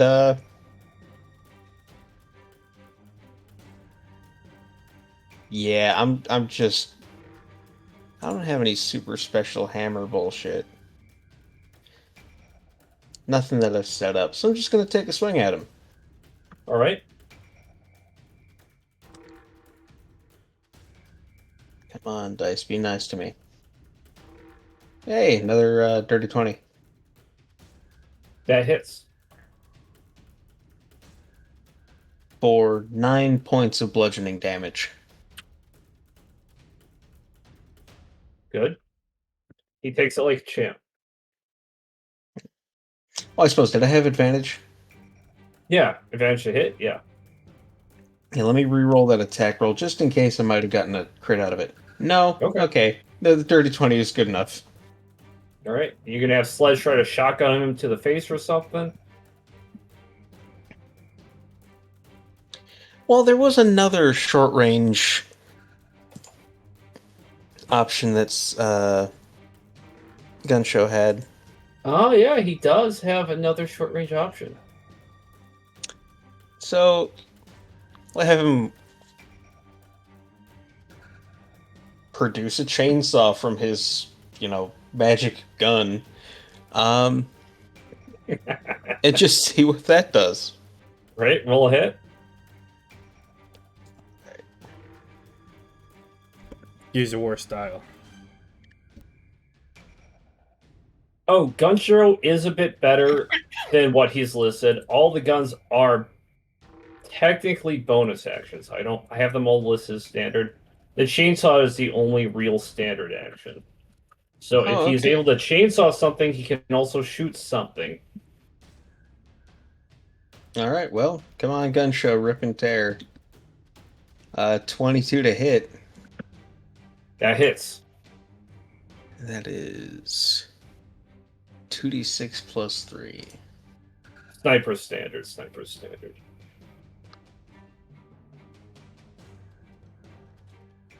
Eh, 10 points of chainsaw damage. Or would that be 4 and 9? That'd be 4 and 9. Okay. 13 points. I'm assuming his DR blue guy is 2. Yep. So we're right back at 9 then. Yeah.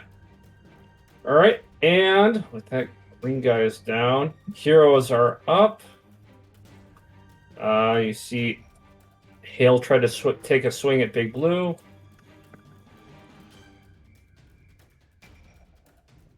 Misses. He has advantage. Oh right. Okay. Hits. Yeah, they try to flank us, see how they like it, the pricks. Ooh, dealing 10 ice damage. Very nice. Big blue guy is looking pretty fucked up. Sleet tries to shoot fire guy over here with an ice blast.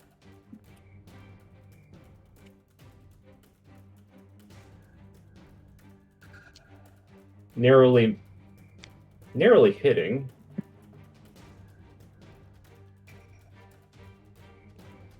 For 7 fire damage that's negated by resistance.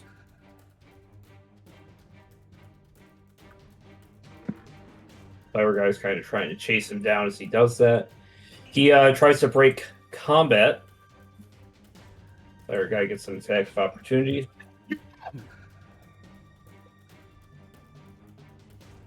Hits him. For 5 fire damage. Sleet's really not looking good, and he is prevented from escaping combat. Oh wait, there's one more hero that gets to do something. Blind spot over here tries to strike this henchman-looking guy.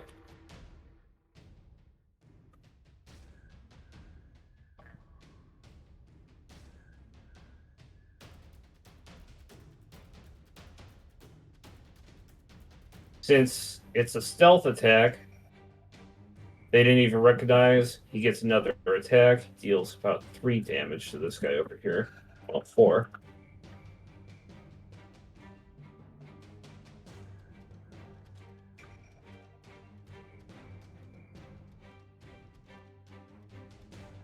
A 1 and a 2, a 1 and a 2, and a 1 and a 2. Dice are hard. Yeah, it's not great. Does have some other modifiers. But yeah, this guy gets taken aback, this henchman over here, and it's, imagine sneaking up on somebody who's bulletproof and like fucking trying to hit them over the back of the head with a kung fu move, and the head kind of shakes. kind of what you see over here, and the guy kind of turns around and is like, what the hell? He does seem a bit rally. He kind of turns around looking a little bit drunken as he does that. Okay. Blind Spot came behind, just did a full-on Kung Fu combo sneak attack. This guy's still standing. Alright, now bad guys attack. Okay, red guy. You roll perception.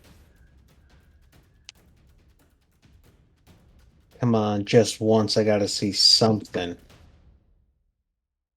16. Okay, you actually focus for a bit, and you hear the red guy shout, secure the package. Everything's riding on you. Nothing here matters. Move. And you see this car kind of, vroom vroom, start to take off. Zoom, zoom. Yep. Leaving the battlefield. It's not quite out yet. It's just kind of starting to accelerate. And the red guy comes over.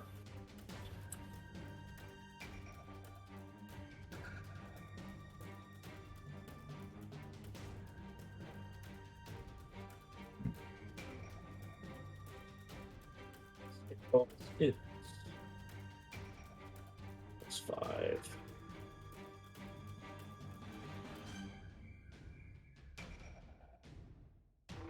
He kind of like creeps up on Sleet as Sleet's trying to get away. And Sleet's standing up trying to regain his footing. The red guy comes up behind him, creates energy between his hands, and puts over Sleet's head, blowing up his head.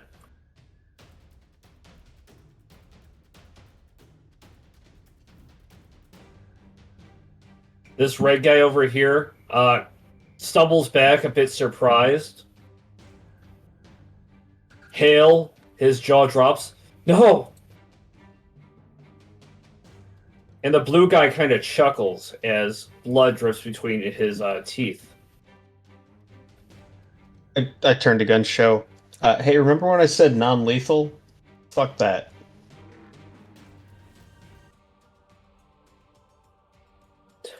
Fucking about goddamn time. I was wondering what it took him a minute to get this to reply, and I'm like, oh, he had to get in character.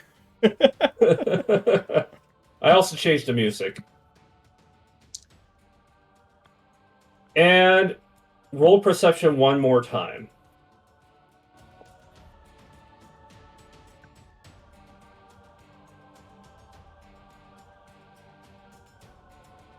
You kind of hear footsteps from behind you.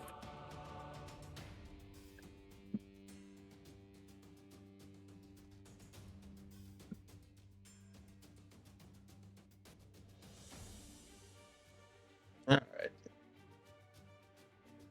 Did I move somebody inside somebody?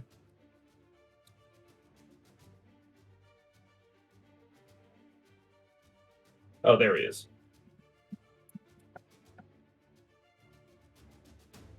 Yep. You notice that fourth soldier kind of run past you, and that's about it.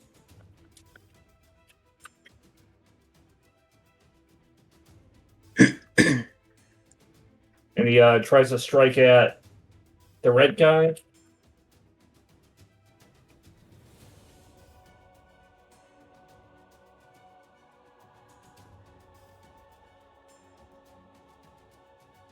Got 10 damage. Alright. And that's all you see from Force. These guys are kind of duking it out up here. It's on you now, Sledge.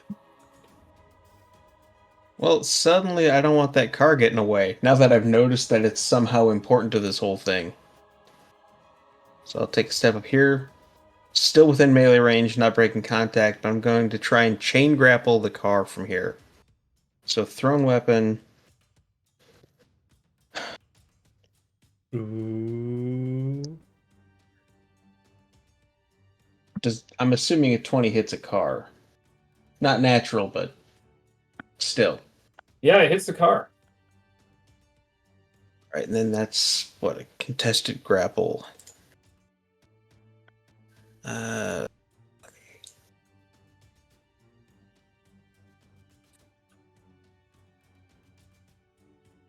Is that fortitude? Yeah, I think I have to beat it. Does a 15 beat your fortitude? No. All right, you pull back on the car. You hear its wheels kind of fight back on the asphalt. Is it listed how far back you can pull something? Is there any restrictions to that? No restrictions, and I am willing to use my entire action economy to get that car basically right where I'm at. So both Okay. full actions and yeah, rest of my movement, whatever it takes.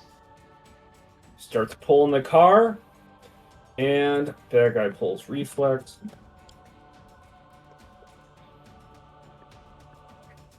Does a 13 beat your reflex? Reflex. Let me see. Ties it. So yeah.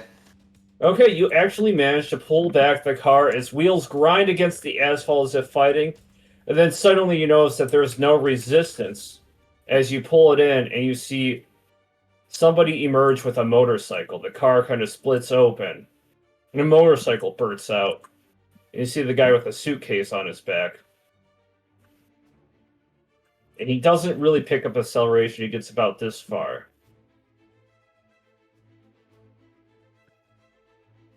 Gun show. You know what Okay. to do.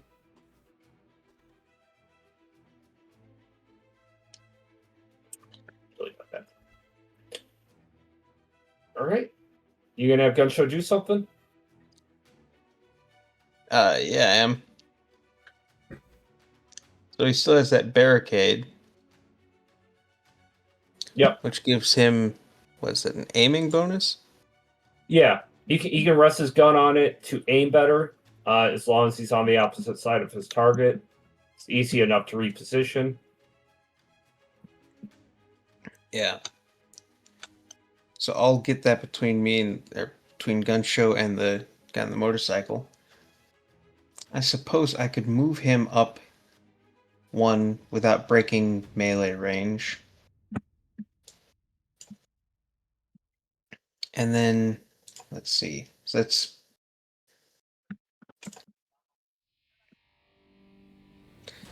+2 while being used as cover. Is there any aiming bonus? Yeah, I think he gets a +2 to hit while he's behind that on top of his normal hit bonus. Okay, so that'll be a +10 to hit with the sniper rifle. I forget what the cover bonus is or resting a gun on something, but yeah, there is. Come on, dice. +2 sounds right. Yep. So that is a 20 to hit the guy on the motorcycle. Ooh, you hit him.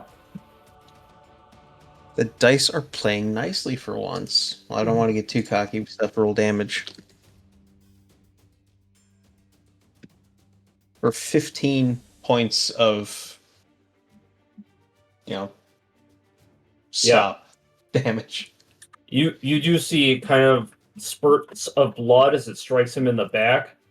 But he is still conscious. He's clearly enhanced in some way, and his motorcycle is still intact, and he still ready to accelerate when his turn begins. I think that's all I've got. Does he get more than one shot per turn? No, unless he's chainsawing somebody. Oh, okay. Can I sniper someone and then turn around and chainsaw somebody in the same turn?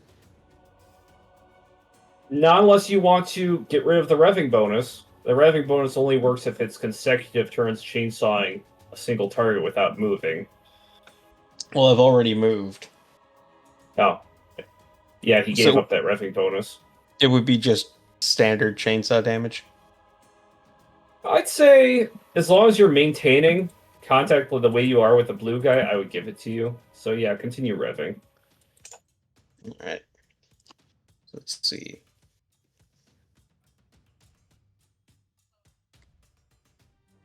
What is the bonus to hit that? 5. Okay. 19. That hits. That is 3, 6, 3.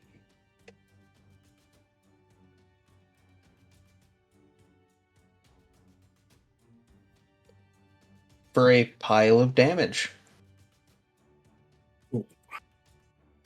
Yeah, Huh. Gun Show splits the big blue guy in half. Oh man, I can't imagine the maniacal laugh as he finally gets to just let loose. Yeah, fuck yeah! Just absolute maniac shit. Yeah, he fucking he's just exclaiming in excitement. Fuck yeah! As blood spurts out all over him and his big fake nose and mustache. Yes. I mean, he's been murder edging this whole time. He finally gets that release. All right, big blue guy is dead. Green guy's unconscious. Red guy is still active. Oh, he still has movement left. Ooh. What is his movement? +2, so 7. So he used 1. 2, 3, 4, 5, 6, 7. Just kind of steps on Sleet's body. I mean, there's nothing he can do for a guy without a head. Right.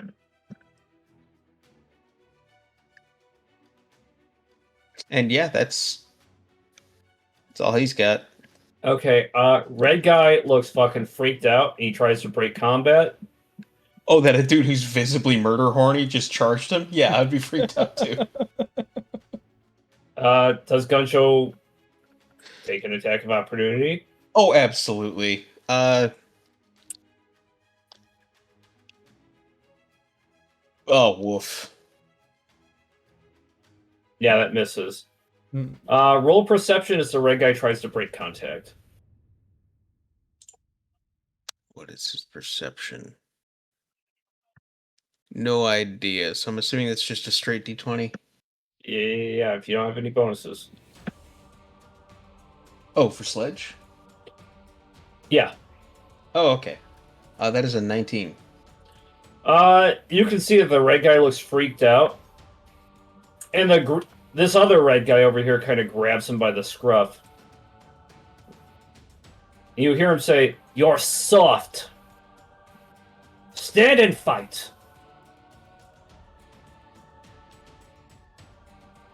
I didn't sign up for this. Nobody was supposed to die, the red guy says. And that's all you catch from that interaction.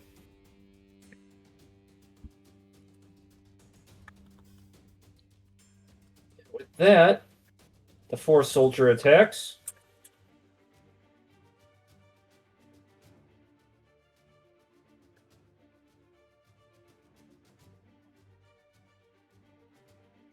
Hitting red guy.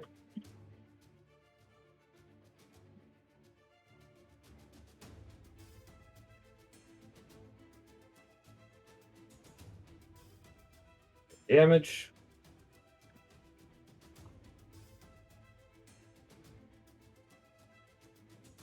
This other force character over here.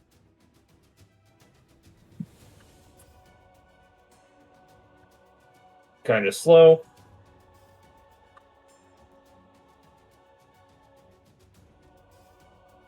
He sprinted. He used his entire turn just to get over there. Can't do much else. And you see that the girl, Force Agent, is still kind of hanging back behind the barricade. She hasn't gotten much closer, kind of keeping her distance. Guy over here, blind spot, tries to strike. Oh yeah, he's gonna kung fu tickle the bulletproof guy. Yeah.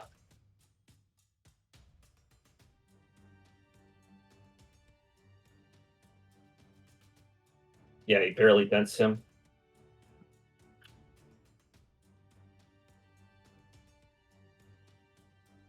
Meanwhile, You see this guy is just kind of trying to run away. He's like, whoa, hey, don't leave me behind. He's not even trying to fight. White Spot takes that chance to continue attacking him. I know a bit going out of order here, but he didn't take a Sweep turn the last leg. time. Yeah.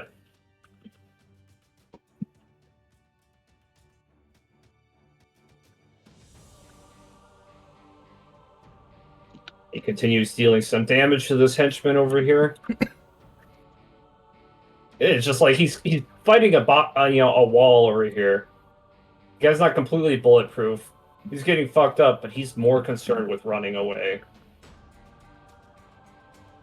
And red guy over here tried breaking contact and just running away, but gray guy stopped him. So he's going to try to strike the force agent.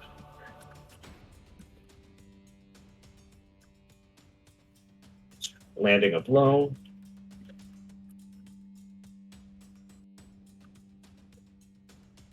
Like 8 fire damage.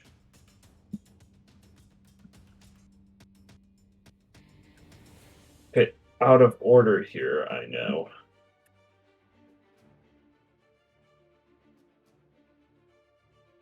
So, okay, Hale uses his full movement. He runs up on Red Beret guy. I'm going to fucking kill you. He says. And the Red Beret guy kind of just dodges his attack. All you heroes are soft, he says, as he effortlessly dodges Hale's strike. Really, after watching what fucking Gun Show just did? Yeah, maybe he might have to reconsider. And this bike guy is pretty much taking off. Oop. He is off map. You can easily go off map as well. If you exit combat and return to your car, it's your turn. If he's within 24 grids, I can get him. I'd say he's within 24 grids. Well, actually, he's much faster than that. He is completely. He is outside of that range. You'd have to return to your car and chase him down. Which would be a cakewalk. Once you get to your car.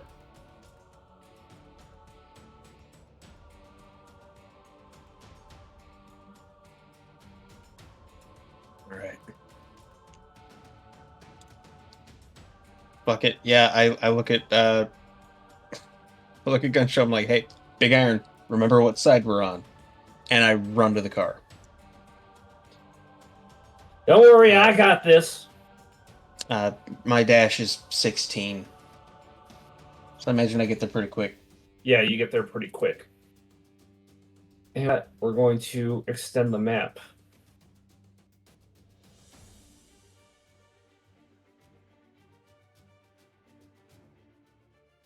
Oh, give me a second to transfer some things.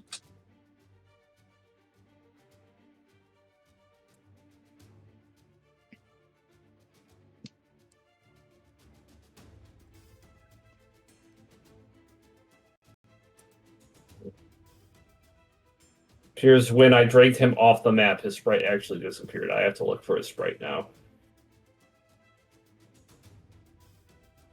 Fell off the edge of the world. Yeah. I have to actually look for Bike Guy's sprite.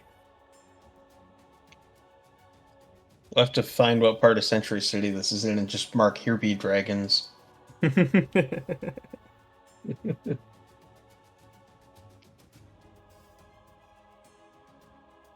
Longer. I'll find it.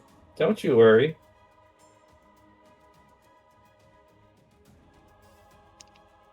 There it is.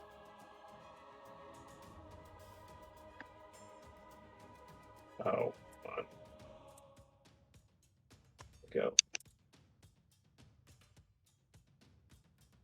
All right, and I am moving everybody over to Century City basic map.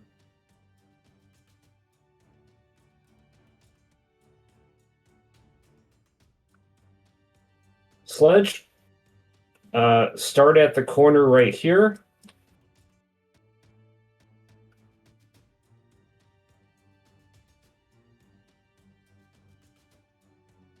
And for the sake of things, he has first in initiative. He is going to move. And also to dumb it down, or at least how I want mega movement to work, every 5 movement is 1 grid. So he's going to move 15 grids. 1, 2, 3. He gets about that far. How many grids do you move?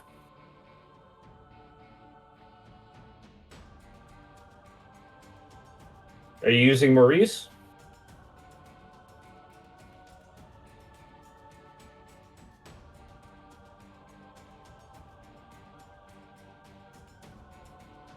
Sledge? Yeah, I'm using Maurice. What page is that? Oh, all the way at the bottom. He's the very bottom of encounter list. Oh, encounter list. Okay. Yeah, I didn't put him on your page. Probably should. No, that's totally fair.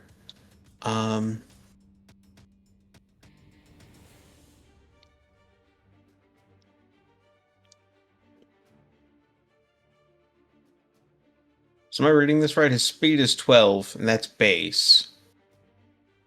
1 energy, I can add a D10 plus 5 to that.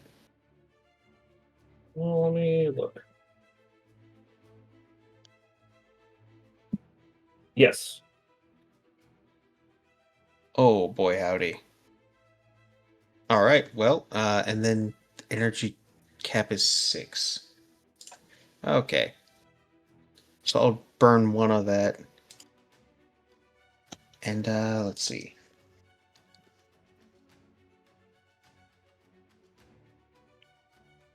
So that's 20.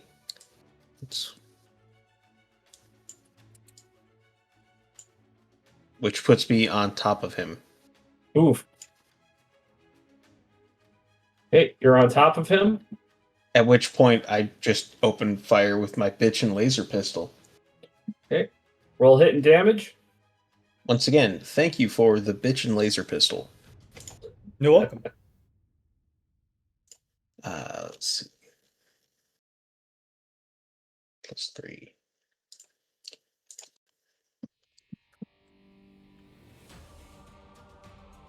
Oh.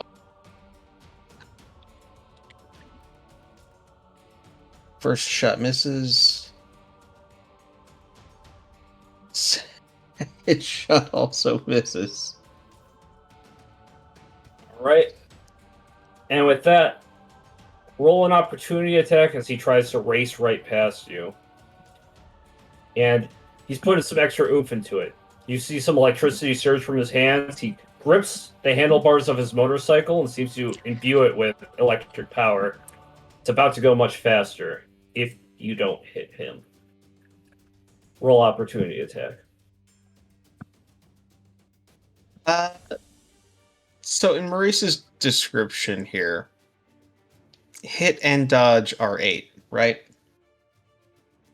Let me scroll down because I don't know about that. All I'm saying is I'm in a vehicle with a big steel shell. Oh, hit is... He doesn't have a hit. Hit slash dodge is like straight 8, not plus 8. So he's actually lower than 10. If I just sort of just swerve to hit him, just, tweak the wheel over a little bit, how would I roll that as an attack? Do you have... I believe... Mounted combat should be a thing. Driving, I do have a plus 6. Yeah, let me try and vehicular manslaughter this guy. Now we're talking. It's a 12. That misses. Oh, it pains me.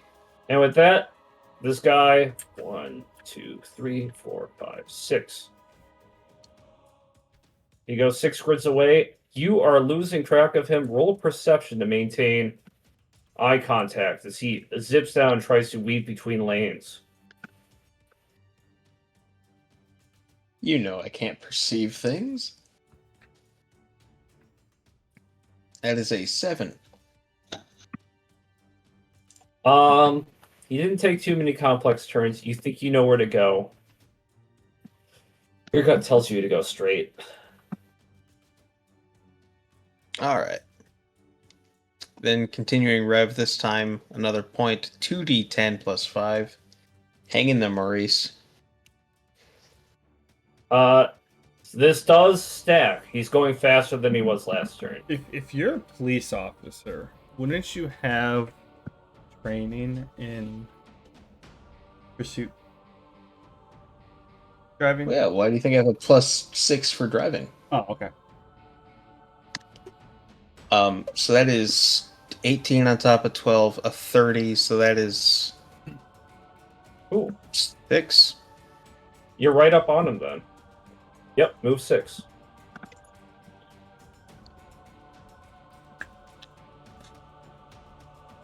And that is an Alright. 18 to run him down, I guess. Momentum. That sounds good. How much There's no damage does- friendly way to pit maneuver someone on a motorcycle. But I saw his buddy milt a dude's head. I'm not interested in doing things nicely. Alright, and with that, you deal... How much damage? Do I have a damage Yeah, how list? fast was he going? Because I feel like it's that many D whatevers of asphalt to the face damage. I'd say just a big ass car, 3d10 What's the plus coefficient, kinetic coefficient plus friction? 5. 3d10 plus 5? Yeah. Wait, what kind of asphalt are we on? What's the kinetic coefficient of friction here? Oh, we're on 40 grit sandpaper. You didn't know? No, that's an 18 points of car damage. Alright. Or rather, I suppose the 5 is applied to each roll. So 13, 8, and 7. Damn. Alright. Yeah. So with that, you hit him, and his bike goes skidding, and he swerves into a back alley. I'm going to move you somewhere.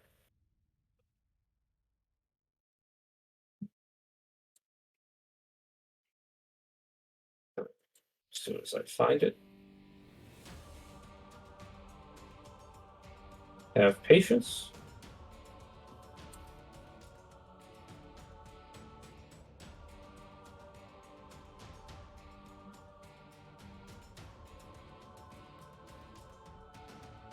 Alright, and with that, you swerve into. Ba, ba, ba, ba, ba. Where is it?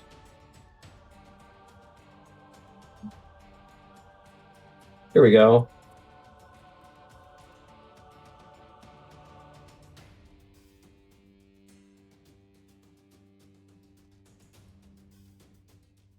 Let me hide some. I totally things. forgot Bob's in the car. Yeah, he's kind of just chilling there. He's kind of just being quiet. I totally forgot he was there too. Just sort of like, weather's interesting. This is a strange ride. He's just sitting there. You just jump in, just start peeling out, and he's just like watching all this. He turns. Where are we going? Yeah. He's just flipping through radio stations. All right, Sledge, you are here. Oh.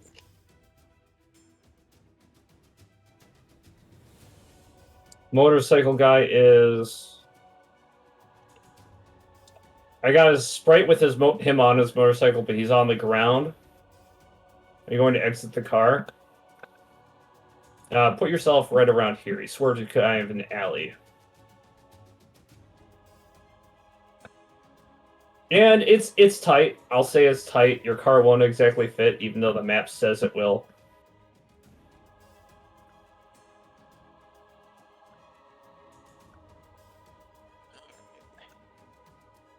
Yeah, I'll hop out of the car. And with that,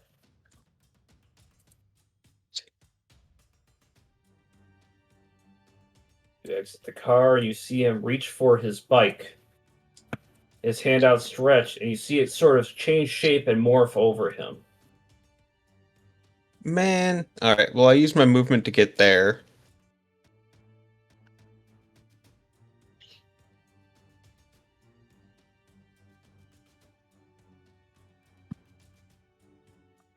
And the bike seems to have formed a sort of armor over him. And since you use your movement to get up to him, he's going to use his movement to go up to you. Oh, it's And nice we both had the same idea. He's done running. You're faster.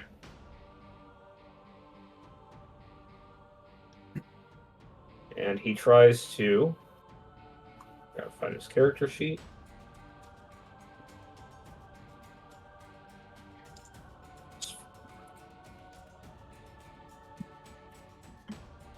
Yeah.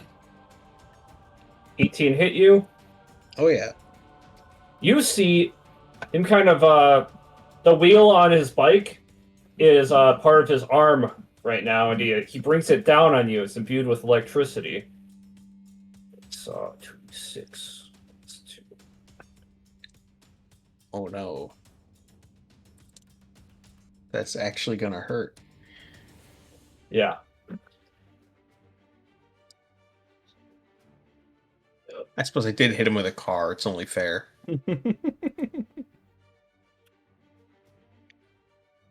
Yeah, kind of. You take... Ooh, no, not that.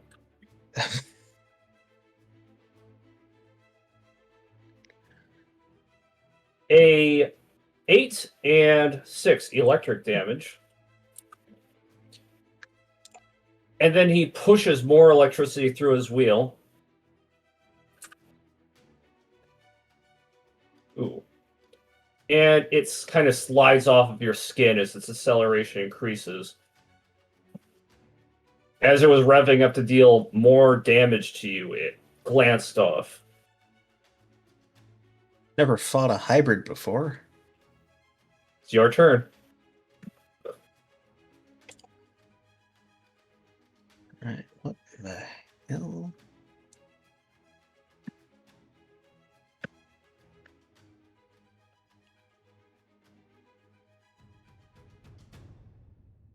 Yeah.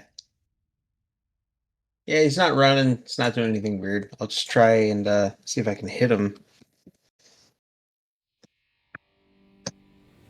For another 20 to hit. That hits.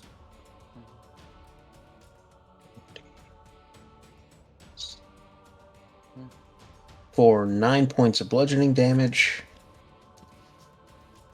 Good.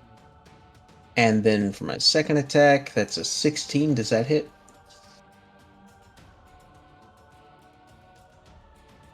No.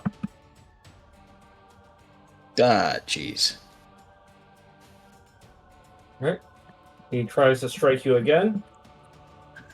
It's-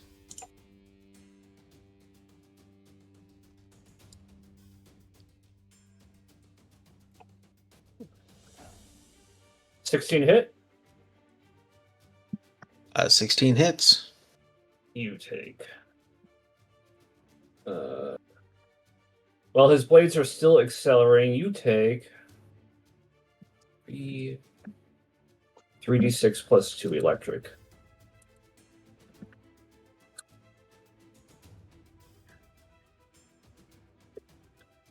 You take a 4 electric, 8 electric, and 6 electric damage.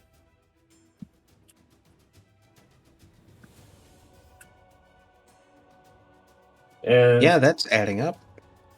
he strikes again. A 23 landing this time. You take 46 plus 2.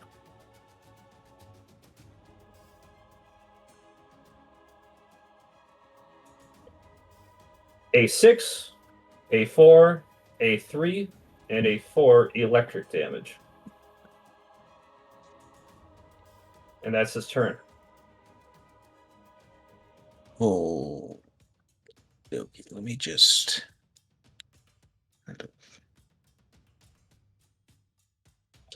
He's got like this wheel digging into you, and it just keeps getting faster as it grinds into you. Yeah, I'm not a fan of that. Let me see. A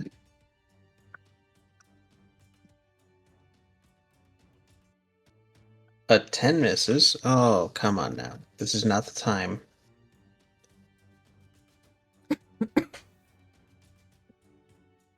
Does an 18 hit? 18 hits.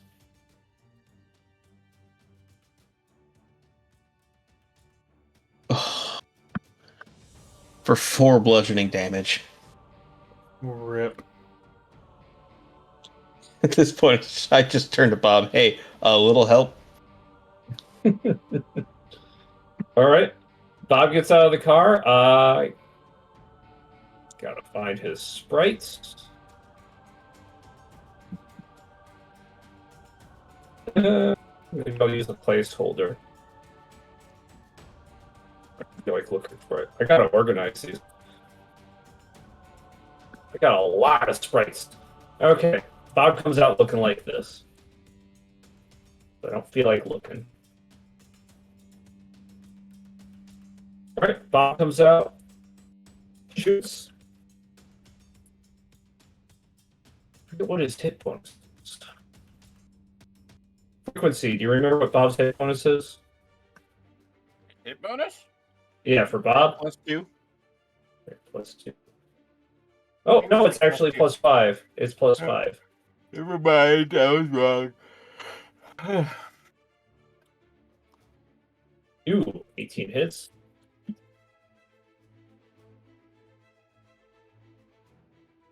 And he deals 7 and 8 energy damage.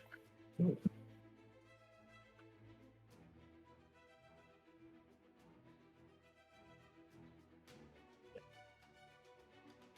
All right.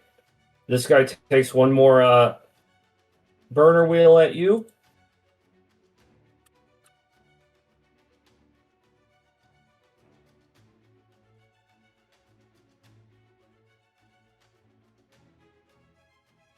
Is a +4 hits.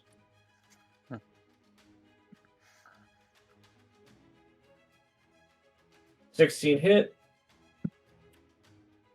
That it does.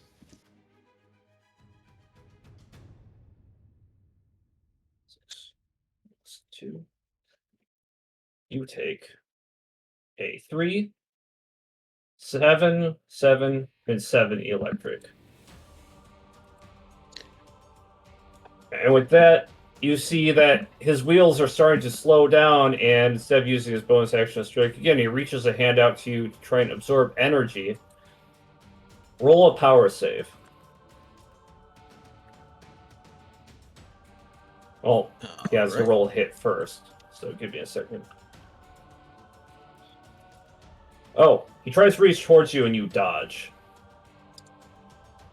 I didn't know I could do that. All right. Yep, and that's his turn. And you see that the bike kind of decombobulates, and he's back to being a normal person with bike parts around him.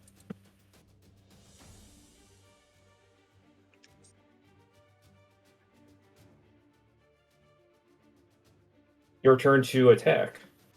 I just know this is what's going to happen to Gun Show if he keeps doing the freak nasty with his gun.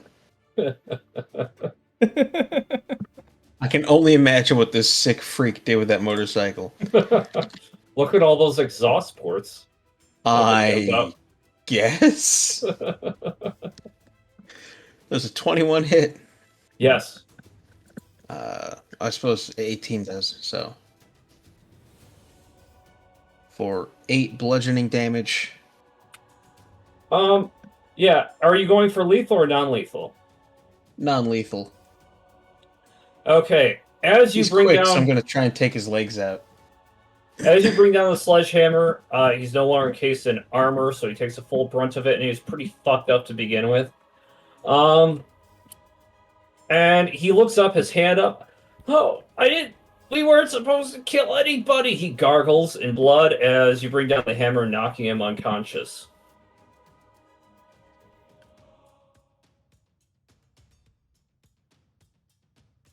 You've won. He's defeated. And the cargo is there at his motorcycle. Pretty bulky looking suitcase.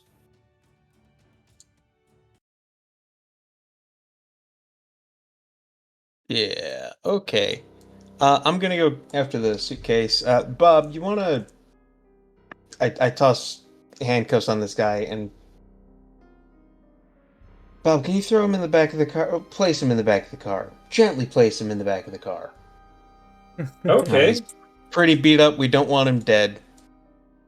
Yeah, I'm gonna... He picks up the motorcyclist, and his neck sort of slumps over, and Bob catches it. Ah, yes. I almost broke his spine just by lifting him. I'll be more careful. Appreciate it. You're pretty good for an organic type. Who am I kidding? You're a goddamn hero, Bob. And yeah, I go pick up that suitcase. All right. It's a suitcase. You don't notice anything immediately about it. And it's probably a... Well...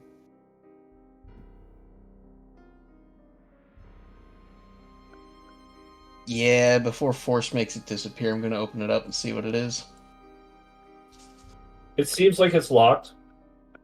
Pretty sturdy padlock. Got 2 padlocks on it. Very secure. Very secure. Roll perception, too. Yeah. That makes sense. I'll roll perception. A 9. There seems to be a bit of a symbol and etching on it. You feel like maybe you should recognize it, but you don't. Other than that, it's a big old suitcase with 2 padlocks on it. There's a symbol on it. FC.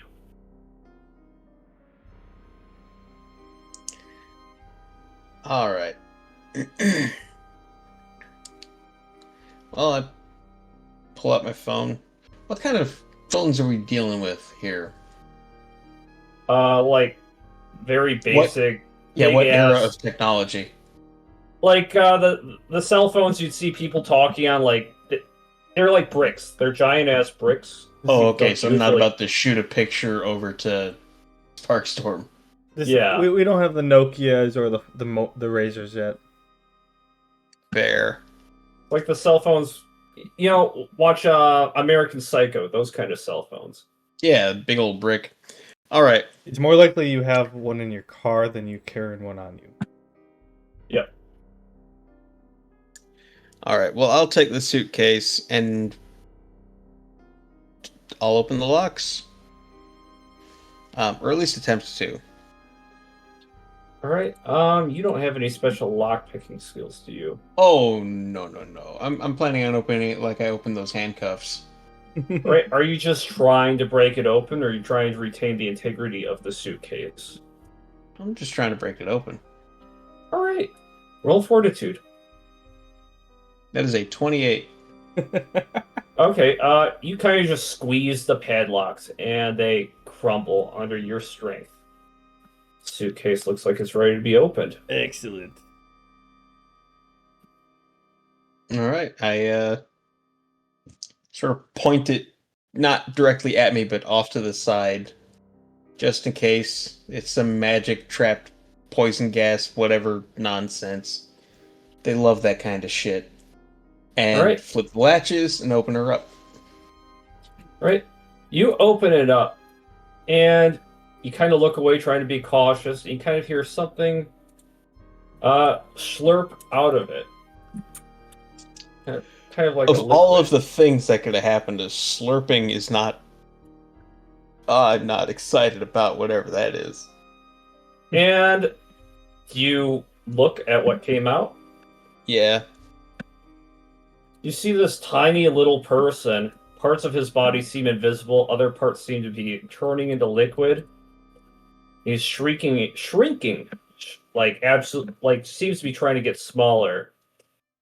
And back away from you. He's kind of like on his butt, scooting away. But he kind of looks like he's wearing a costume like a superhero. Hey, man. What the hell were you doing in a suitcase? What the hell are you doing opening the suitcase? Who the hell are you, man? I knocked that dude out, and I point to the person being slumped into the back of the car. He took you away from the scene of a crime, and I'm here to see if you're good. Just get us somewhere safe. Get us somewhere safe, and I'll talk. Not here. Not here. He's looking. He's looking. Put me back in the suitcase. Quick, he'll detect me. All right, man. All right. I just sort of tuck him back in there, close it, and get back in the car. Right, as you get back in the car, roll perception.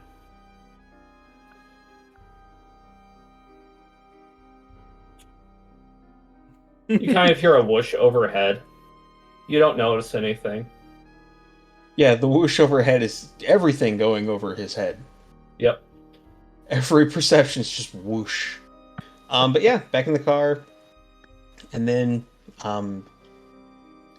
yeah, making all efforts to get back as quickly as possible, short of stressing out Maurice.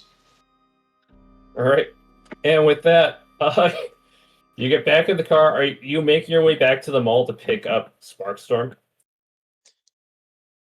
Well, first things first, I'm gonna pick up Gun Show before he makes a fool of himself or outs himself as a less than stellar person. All right. Let me drag you back over. You hear Or police commits chatter. like 30 war crimes. Yeah.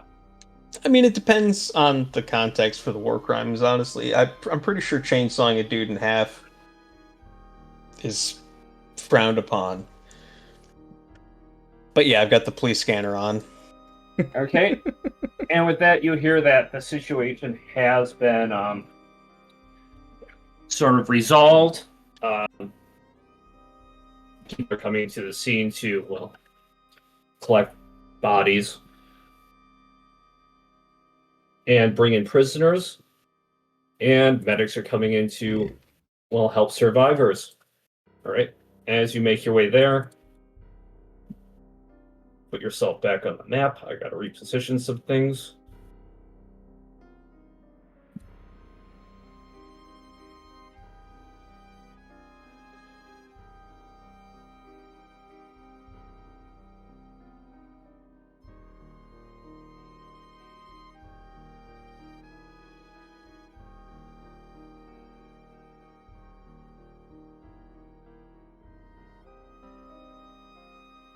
Gun show somewhere else. Yeah, you can put gun show wherever you want.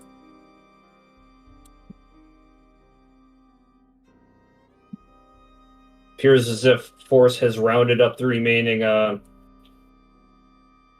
bad guys.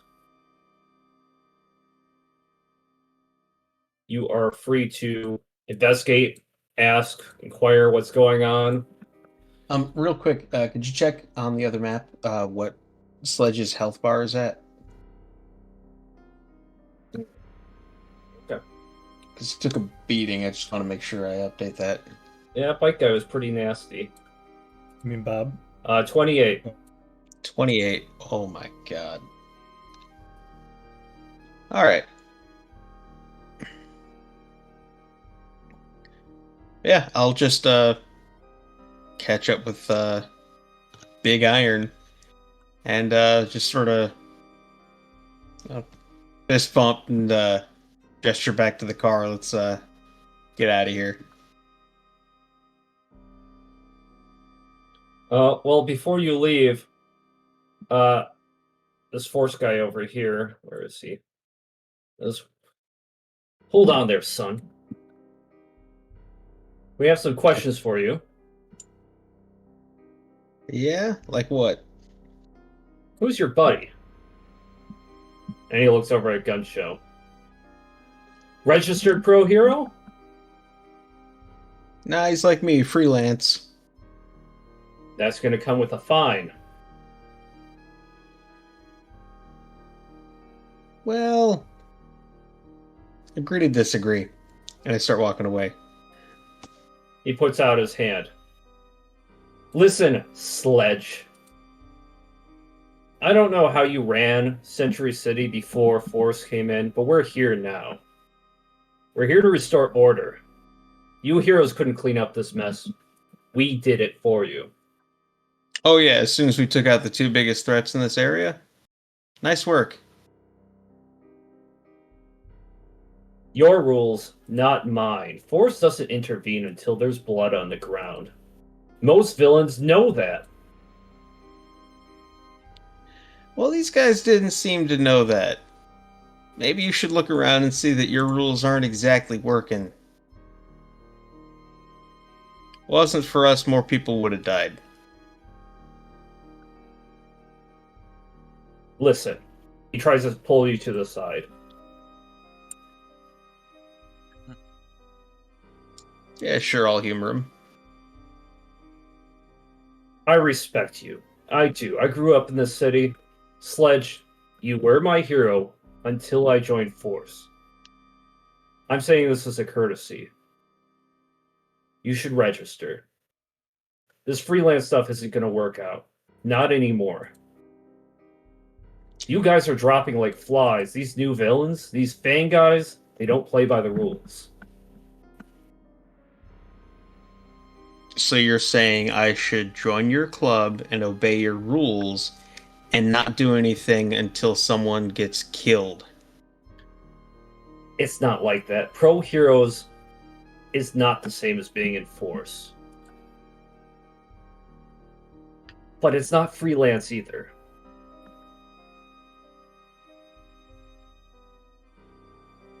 Just go to Capes Inc. Ask some questions, get registered. There's a small fee. I'm saying this to you out of respect.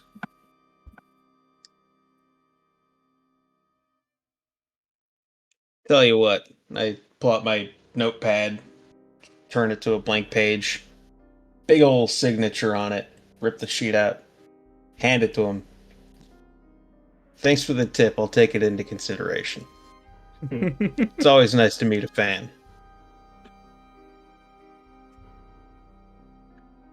They head back. Roll perception again. Oh my god, I'm so bad I at these. just want you to notice something. I want me to notice something. A 12. One of these four soldiers looks familiar. The chick at the bottom.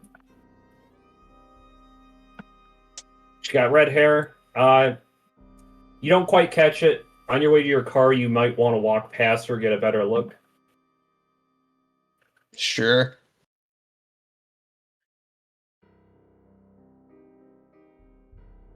Ah, okay. Upon closer inspection, you're past the police cruiser. It's got these detained villains in it. They all seem to be unconscious and tied up. You notice that the red one is not there. Anyways, you get closer. You recognize her now that you got a little bit closer. She's wearing a uniform now, a Gray Force uniform, but she worked with the police precinct a few times. She is a psychic, a clairvoyant hero, can tell the future, kind of helps you guys catch suspects here and there. Anna O'Malley. She didn't quite have a code name. Well, Anomaly she went by every now and then, but she was a bit loose with it. I mean, Anna O'Malley went by Anomaly? Oh my.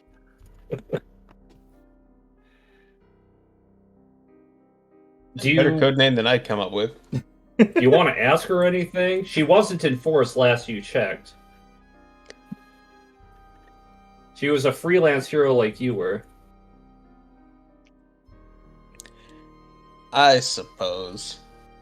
Why not? It seems that Gun Show's cover is holding up, so it couldn't hurt to ask some questions.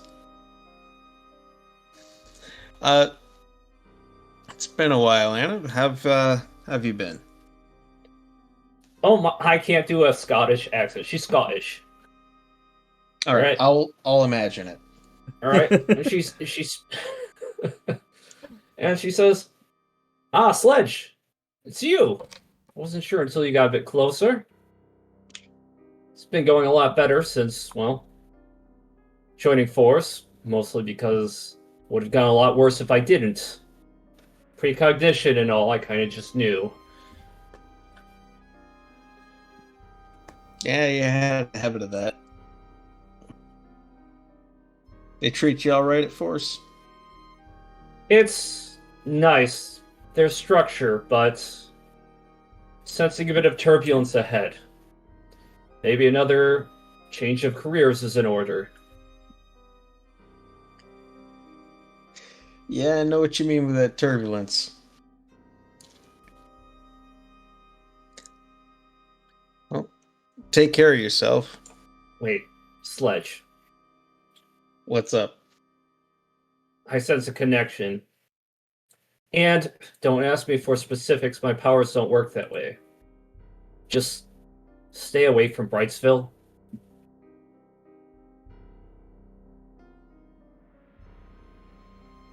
And stay away from the entertainer.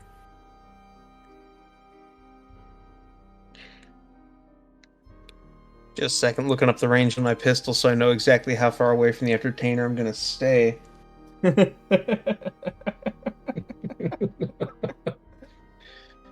don't see one listed. Yeah, I'll keep some distance. I wish I could tell you more, Sledge. It was always kind of like this. I figured it was just part of your whole deal. I don't Yeah, hold it against you. well, if you are the southern part of town, maybe check in with the Sisterhood again. I haven't really had time to visit. Roll knowledge. You may not even remember what she's talking about.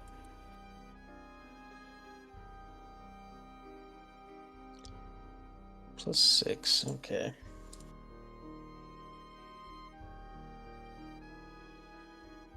8. I don't know what it is. You I think vaguely took a blow. recall. You vaguely recall that she was part of a superhero group, but when she was freelance, you don't really remember anything about them. It's a bit awkward. Alright. Are we Do I at anywhere least near a decent pausing point or We stopping may point be. for the night? We may be. I'd Probably, yeah. appreciate it. do I at least remember where their headquarters are at? Yeah, it's southern part of town, between the trailer parks and the nice part of town. There's kind of like this weird neighborhood. Kind of always had spooky vibe to it.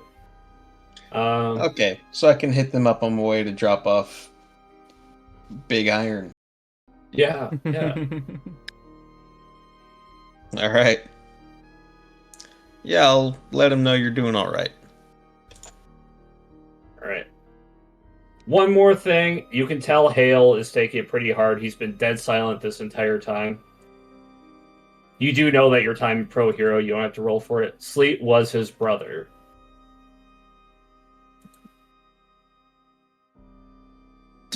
Shit.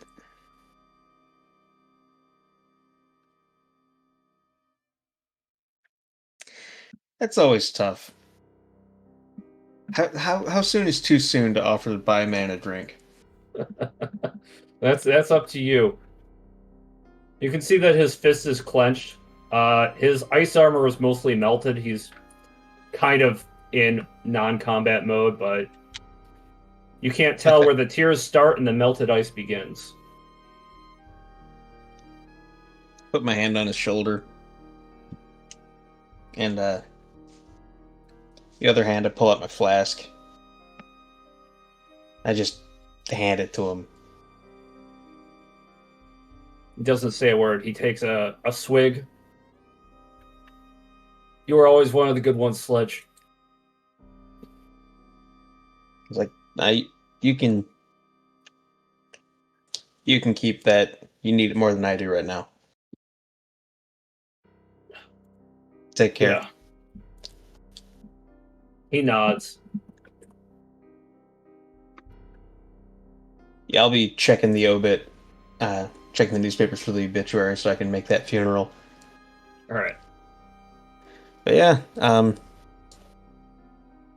back to the car. All right. And with that, Sledge prepares to, well, drop off Sledgehammer Disco, pick up Sparkstorm, and maybe what's Yeah, I'll pick up Sparkstorm first, but yeah. right, and then maybe make a few detours. And with that frequency, Sparkstorm, I know we haven't had a lot of time for you guys. Is there anything you want to do within the time that we have left? I mean, we Go already, on to be done today. we already did a section for me. All right. I think the last And with that, bit would be like frequency checking back with the sub yeah, frequency. operation. But that's up to him. I think that's what we'll do next session. Does that sound Sounds good, good. Ken? All right. Yeah, it sounds good. Bear. All right, and with that, viewers, Sledgehammer Disco just got done with a surprisingly fatal encounter with some villains, losing a brother in the trade, Sleet. Meanwhile, Sparkstorm has finally started, figuring out how he wants to set up trade with cyberspace, and we'll continue from here next time on Powerless. Woot woot. Yeah, I might be doing a little bit of overhaul on his little shop there. Yeah. Cool boy, what a fun session. I like that. Favorite part A lot was of juggling parts. Gun Show's maniacal laugh. Yeah. I mean, look, if you chainsaw a dude in half and you just keep a straight face, that would be terrifying. That's a psychopath. So it's just just chainsaw someone up the middle and just look completely nonplussed. Like, that would be horrifying. No, he was It's laughing almost- like a maniac. Yeah, that's like reassuring. It's like, oh, you're just a normal crazy person. Thank God. All right, good night, podcast land. Good night, everybody. Take it easy. Woo! And Whew. ended recording. What an encounter. You missed so many cues, Sledge. Yeah, I'm really good at that. I am real good at that. Oh boy. But that was really interesting. I don't know how close things were for you. But oof. As far as health, Yeah. closer than I'd fucking like. 2 more of those hits, I'd be done. Yeah. Man, that bike guy, he was pretty tough. He was pretty Had tough. to be electrical. Yep. I'd have been fine if it was physical damage. But no. Thank Yeah, God no. Bob was there. Yeah, he comes in handy. He's not super strong, but it's nice having some backup. I mean, you saw how much damage he did. That was unreal. Yeah. If we're gonna start actually using Bob, you should think about giving him proper stats, especially since he got all corrupted and then saved. He would be unique. I actually do have something planned, but Chadwick needs to get the debug enchantment. I have something unique actually planned. But I don't want to spoil it until we get there. Okay. I'm working on it. It's not really a rush. You guys have been Citrus City for 1.5 days. It's a little bit later in day 2. You guys got time on your hands, so not a big hurry to get things done. I'm just looking forward to pulling up to the mall. I'm beat to shit. Gun Show's just covered in blood, still with a grin. With a stupid nose and mustache eye mask. Yes.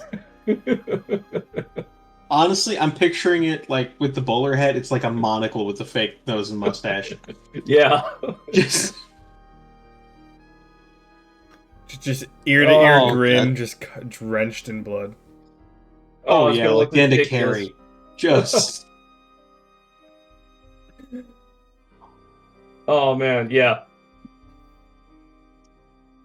Yeah, it's gonna be great. but yeah, sometimes being a hero is fun. Hopefully he learned. Yeah, hopefully you learned. Being a hero sometimes entails manslaughter with a It does for chainsaw. me quite frequently, without the chainsaw. Well, you're not a hero. You never claimed to be a hero. True. You're presently planning a jailbreak. Kind of. Not really planning much, to be honest. I'm just gonna let the pirates do most of the work and get my target out. Just take Oh, it true. along. Yeah, pretty much. True. Alright, Well. I'm gonna let you guys go. All right. Night. I'll Next talk to you week. later. Alright. Yep. Night. Oh, next week, what are we doing? Next week is Thanksgiving.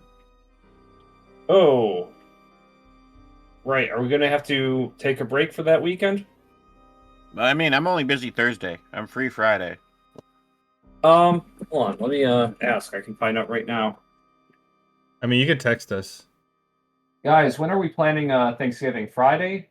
Well, he's just gonna ask his sister. Thursday? All right. I'm available Friday. Same. All right. So normal time then. I could do Friday, Saturday. That's up to the other two as well. I'm good Friday. All right.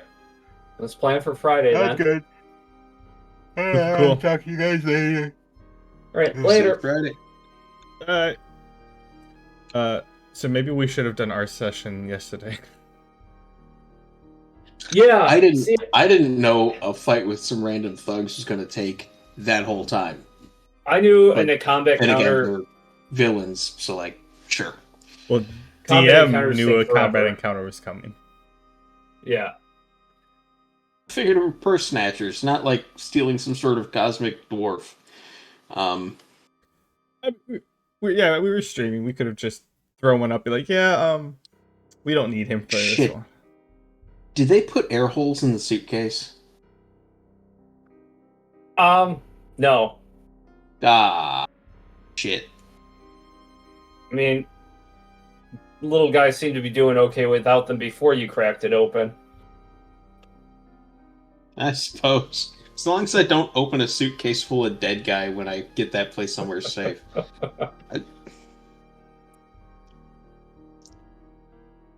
And yeah, you missed a lot in that session.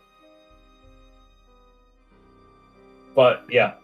Yeah, he's making real estate deals, and I'm just going through what the fuck. Oh, that was fun though. That was a fun combat encounter. It's not often it's just like one player and some random NPCs. So that was an interesting three-way encounter. You had the bad guys, the NPC heroes, there was you, and there was Force waiting for a reason to get involved. Interesting trying to juggle all that. And then the chase. Yeah, it was fun. Oh yeah. You can't forget that you have to tell Frequency that he has to wait till the business opens tomorrow. Right. Yeah, he finally gets his session, and it's just like, what do you mean the dealership's closed? All right, so what are you doing, Sparkstorm? Yeah, I feel a bit bad. He didn't do anything all night. And he was just like, can we be done? I'm like, damn, sorry. But yeah, I guess we can.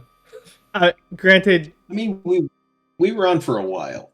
yeah, it was a full like 3 hours, which is longer than normal. But like, I think when you did the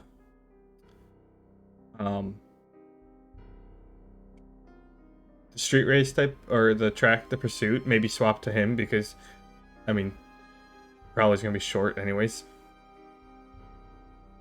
Yeah, I could have done that. But I mean, it is what it is. If I would have known you would have had a battle plan for just Knerversbergen and or Sledgehammer and some thugs, I probably would have said like, wait, we should do it yesterday. Could have had back-to-back or sessions back-to-back days. I thought about it. I really thought about it. Yeah, I didn't know that that's what you had planned, and I'm like, well.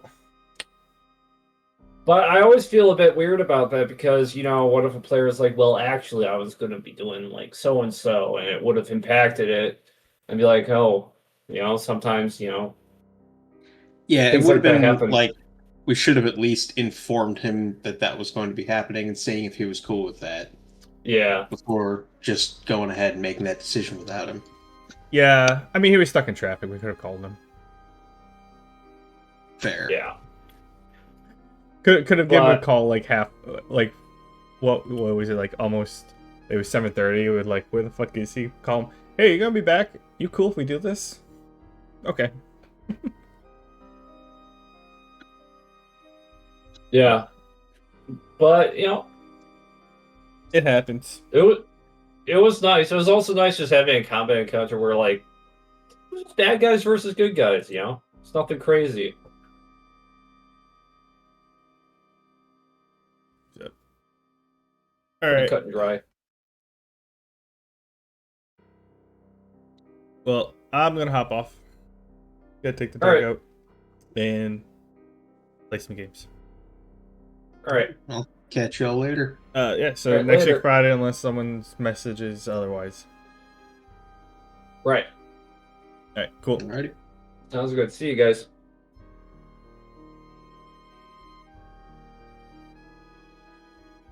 I'm gonna call it there. I streamed last night, and we were just streaming today for D&D. So gonna hop on off. Thank y'all for watching.